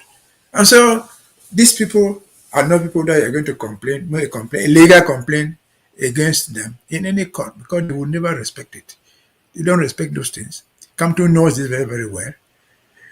Even the law they teach, he's a professor, they teach people the wrong law. Like we said in the earlier analysis, how did 20th May become the National Day of Cameroon? What does Kamto say about that? What does Kamto say with the fact that Cameroon does not celebrate 1st January as an independent day? Well, they might not celebrate it. What does Kamto say when Ambazonians go out on the 1st of October? The day that they are purportedly supposed to have joined Cameroon by getting independent. When they go out to celebrate that day, just drinking a beer, they will catch them and lock them up and jail them for celebrating their own Independence Day. And so where is the legality in all this? There's no legality. What does the African Union say? It says nothing. If you go before the court, you find them trying to defend it. Again, it is they who went to the African Union, and when Ambazonia was arguing its case, that is the Communication 266, Dion Gute, who was representing the Cameroon, said that the SCNC people who had brought the action were terrorists. They have not changed from that definition. But in that very court, a court judge reminded Dion Gute that terrorists don't come to court. It is by sitting here before us complaining about something, they are not terrorists. And so you find people, Dion Gute has a PhD in law. Kamto has a PhD in law. And so they bend facts. They twist the law to suit their political interests. And so poor Kamto, I sympathize with you. They cheated him. Nobody doubts about that. They did what nobody has done. Gangsterism. Atanganji, a class 7 pass maybe, was able to pirate his own ministerial website to remove the name of Kamto. And so this is a state that is lawless. You don't expect to get any legal remedy from them. Even if the African Union listened to that complaint and gave a recommendation, 99.99% they would never respect it. Because Cameroon as a bloc, as we speak right now, they have only one focus. Remember a few months ago, there was this document the preservation of the Bulus, of the powers. They are focused on that. No matter what you do, they are trying to preserve that power to the Bulu people, even if it means by way of appointing a vice president. But even the law on appointing the vice president is so vague that I've not seen a constitutional provision like that. Article 6.3 does not even say that the president shall appoint a vice president. No. It simply says the president may. He may appoint a vice president if he likes. And so there's no constitutional thing like you can appoint. No. The regular way should have been the president shall be assisted by a vice president. No. They say a president may be assisted by a vice president. And so what is that function of a vice president? And then somewhere else it goes on to say the president can give his powers to anybody. He can ask anybody, a minister, the secretary general, anybody, and delegate powers to him, in spite of having a vice president. And so these are people who are criminals who want to deceive the world that they have a vice president. These are people who want to think that they are preparing for succession. They are preparing for succession, provided that it goes their way. If they don't appoint Bia's son, if they don't appoint Bia's wife, they will appoint somebody who is only them. Except that might not be speaking Bulu. And so Kamto knows this, or he ought to know all this. Let us see what happens to him with his cases at the African Union. He didn't even go through the election. The man who won the election, that all of us agree he won, is that Chiroma. They sent snipers on top of his house. He fled today in Banjul. They are not bringing him back. They are just happy that he's out. The nuisance is out. He didn't go out alone. He went out, they remained and killed those who supported him. They killed Judge Ikane for supporting a victorious candidate. And so, well, I don't know what Mr. Kamto expects to get out of this charade. He should be the one they put to say, if I were him, I would call it off. Because it's in the 70s.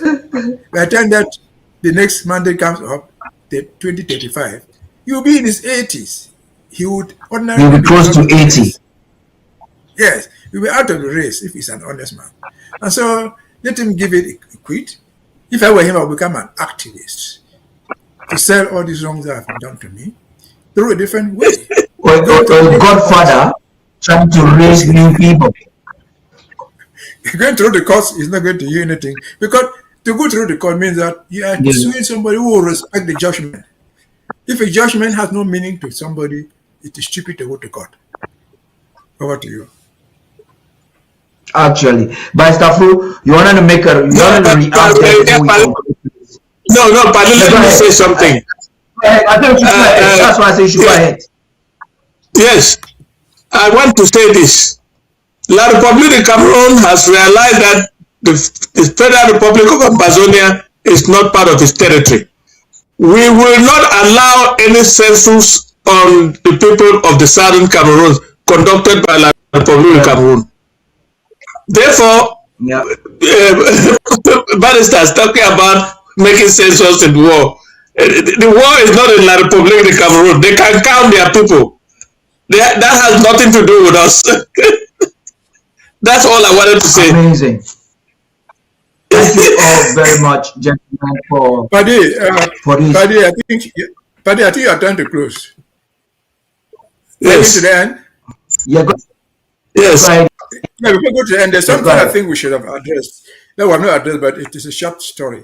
This story of an all-Anglophone conference. Yeah. I think. Oh, wow, that's a story. That's a good one. Yes. Because I thought that we've seen all these things from Kamto. No, sorry, from. I wanted us to take the all Anglophone conference.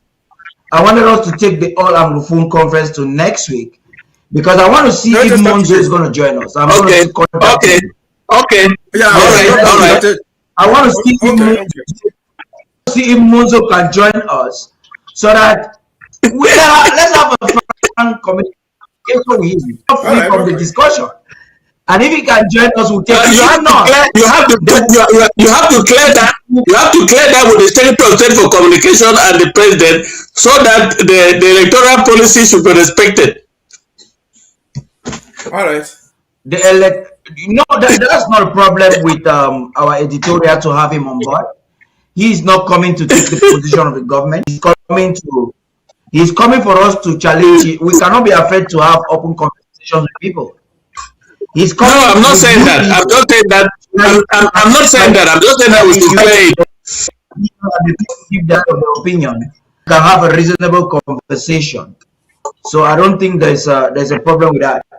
But with all of that said, I want to thank both of you for creating this time to have this conversation with us this Saturday. I want to thank also those listeners at the home front, most especially. We understand that the connectivity of ABC at the home front has been stable of late because we are restructuring. Studio One, we got a new console for different studios to our effort and to enhance our efforts with ABC Networks 24, just so we are not giving attention only to you at the home front, but to ensure that we're getting globally with our efforts. So hopefully by the end of the month, your connectivity at the home front will be stable. We are in constant communication. The technicians, they are our portal. It is an issue. Is not from the satellite company. The issue is from us, which we are rectifying, and that's why we have been able to purchase 2 consoles worth over $6,000. We want to take this opportunity to thank the patrons for making that possible, and Ambazonians as a whole, especially the Lobati family, for making it very possible that at this time we're able to get those consoles. Now, there's been a lot of talk about Pope, many different perspectives and different ways of viewing it. But how should the people of Ambazonia view it is always our concern. The President of the Republic of Ambazonia addressing the Midland Zone, receiving the federal government during the federal government humanitarian draft last week, had a highly energized address to the nation, which I think we need to listen to it again as we round up this broadcast of tonight. Until next week, it was Tarh Paddy King. President Stephen Nebafu, the Right Honorable Speaker of the House of Assembly, Dr.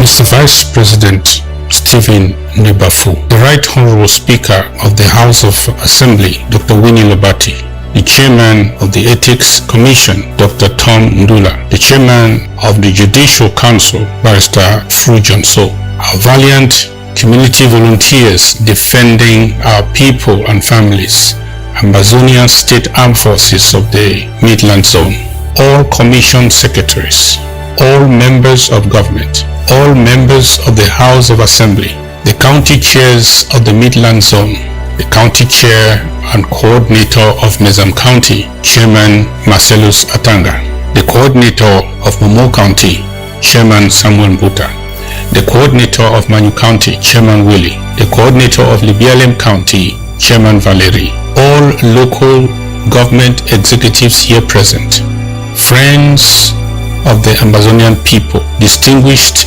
leaders, sons and daughters of the Midland Zone, and friends of justice, fellow Ambazonians. Today, we are not gathered for an ordinary humanitarian exercise. We are gathered for a moment of decision, a moment that demands clarity of purpose, courage of conviction, and unity of action. This has become the principal ritual of our resistance. We stand here today in the Midland, the heart of our struggle, Manu, Mezam, Momo, Libialem, to support the federal government's humanitarian endeavors. This zone did not only witness the rise of resistance, it carried it, it sustained it, and it defined it. You have endured longer than the fastest. You have sacrificed more than initially planned. You have refused to disappear like stars in the morning. You have refused to become a spectator in your own match. And let it be clearly understood, what began yesterday must be sustained today and must be finished with us and by us. History does not remember those who merely started a struggle. History remembers those who saw it through, those who shall raise the flag in victory. Fellow Ambazonians, the Pope came and the Pope spoke. Let me begin by acknowledging the recent visit of His Holiness Pope Leo XIV to Bamenda. As I told you before he came, he did not come to Ambazonia to be informed. His coming was decisive. He did not come to manage optics. He did not come to echo power. He came to listen and to speak truth to all. And when he spoke, he did not hide behind a veil of neutrality in the face of glaring injustice against Southern Cameroonians.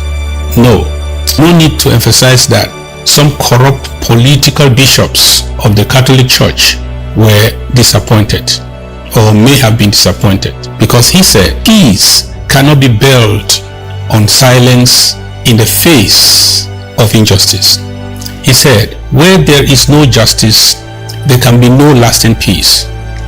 He also said, the cry of the suffering must not be drowned by the noise of power. He said, war is not a solution. It is a failure of humanity, and added that truth must be spoken even when it is uncomfortable. And to those trumpeting the triumph of the military option in the ongoing conflict, he made it unmistakably clear that the path to peace begins when those in power chose justice over control. And again, that a nation cannot heal while truth is suppressed, and concluded that dialogue is not weakness, it is wisdom. These are not ordinary statements. As a non-denominational Christian leader that I am, I want to commend Pope Leo XIV for these words. These are strategic truths spoken directly into our reality, and we must not just admire them. We, the advocates of just peace, must use them. We must weaponize these words, not with violence, but with clarity, diplomacy, and conviction.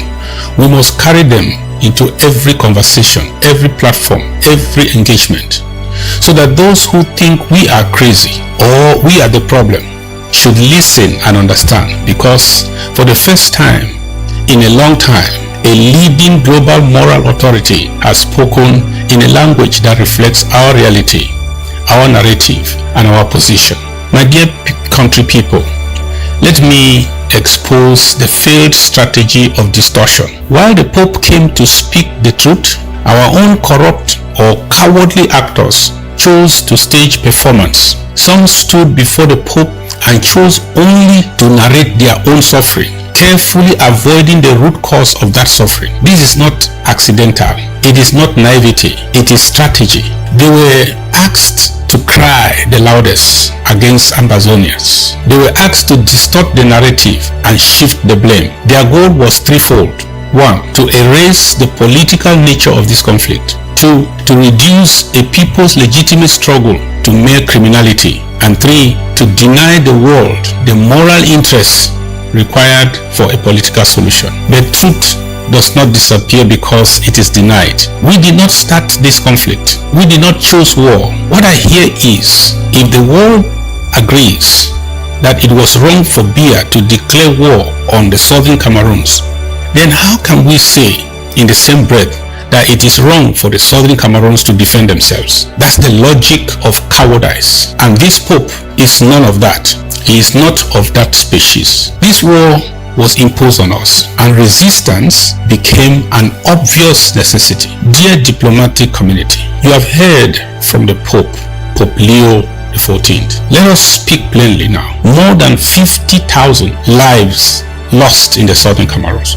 Over 400 villages and settlements burnt. hundreds of schools turned into military camps, more than 1.7 million people displaced, nearly 80% of rural communities destroyed or completely emptied. Let me remind all international human rights watchdog organizations that what is going on in Ambazonia for the past 10 years is not a crisis, it is a conflict, an armed conflict, a sustained and deliberate assault on the people of Ambazonia. Calling it a crisis is like telling a cancer patient he has malaria. If he does not get the right treatment as a result of your diagnosis or sayings and dies, instead his blood will be on your hands. And so when the bloodthirsty regime of Yaoundé continues to claim that the crisis is over, they are lying to the mirror. The world knows the truth. The Pope did not speak like a man addressing a post-war crowd.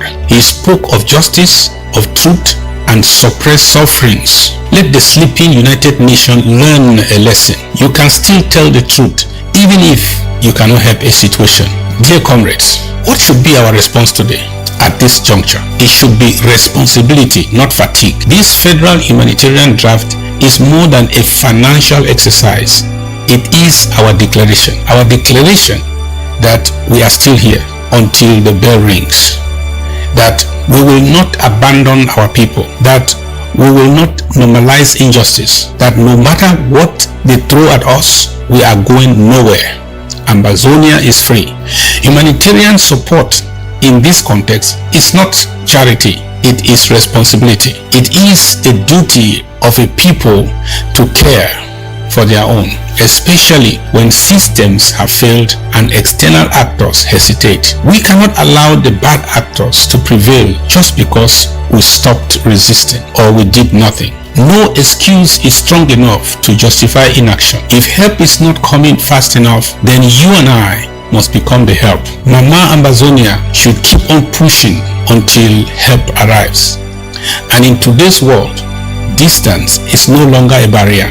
In cash or kind, whether through traditional means or modern tools like cryptocurrency, every Ambazonian, openly or secretly, anywhere in the world, the country of domicile notwithstanding, has the ability to contribute. Even when they shout, "We have won," be not deceived, because spectators don't win matches, players do. Please join us on the pitch today and let us be players. Dear stakeholders, let us be clear. Humanitarian support is for survival, but only justice can bring a lasting resolution to this conflict. That's why we continue to call firmly and without apology for a genuine, internationally mediated process. From Switzerland to Canada, every credible path has been rejected by the occupying regime of Yaoundé. Yet, we remain open, we remain consistent, we remain principled, and we call on the papacy and the international community. Please, do not be misled by carefully crafted narratives to avoid a negotiated solution. Do not confuse silence for peace. Do not mistake suppression for stability. Peace without justice is not peace. It is only the quiet before another storm. Dear Midland Zone, thank you for your support today, as usual, to this federal government. No reason is good enough to withhold our assistance from a drowning baby, Ambazonia. Don't be like the child who was angry with his mother and he decided to go to school and fail his exams as a way of hurting his mother. Do not behave like that. Your resilience today, not yesterday, defines this struggle. Momo, your endurance and dedication speak for themselves. Meza, your energy and momentum drive us. Libialem, your leadership and ingenuity remain vital in this struggle. Manu, your resolve and sacrifice laid the foundation. Yes, at the end of this journey, you will not be forgotten. But we must finish what we started. Dear financial warriors, let me take a moment to honor those who have stood consistently with this federal government, with this struggle. Those who gave when it was not convenient. Those who remained when others withdrew and disappeared. Those who understood that freedom has a cost and chose to pay it. You are not just supporters, you are our enduring pillars, and history will remember you accordingly. Today, we are calling on all our people, our base, our partners, our supporters, our helpers to rise in this moment, decision or with decisive action. We are asking for $1,000 for the whole year, not as a burden, but as a statement. Do not shy to give less if you cannot afford. Our continued sacrifice is our statement to all that we are serious, that we are unbroken, and that we are not retreating. For those who are ready and able to complete this commitment in full today, your letters of appreciation from our State House will be issued immediately after this exercise. Not tomorrow, not later, but immediately, because honor must follow sacrifice without delay. And for those who may not yet be able to complete it fully, begin, engage, commit, and participate. They do not stand aside. And here's my final charge to all. Let these contributions mark a shift. Let's organize better.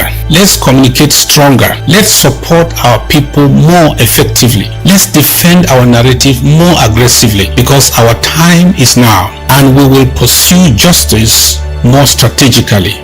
Because history has proven one thing again and again: a people who refuse to disappear cannot be erased.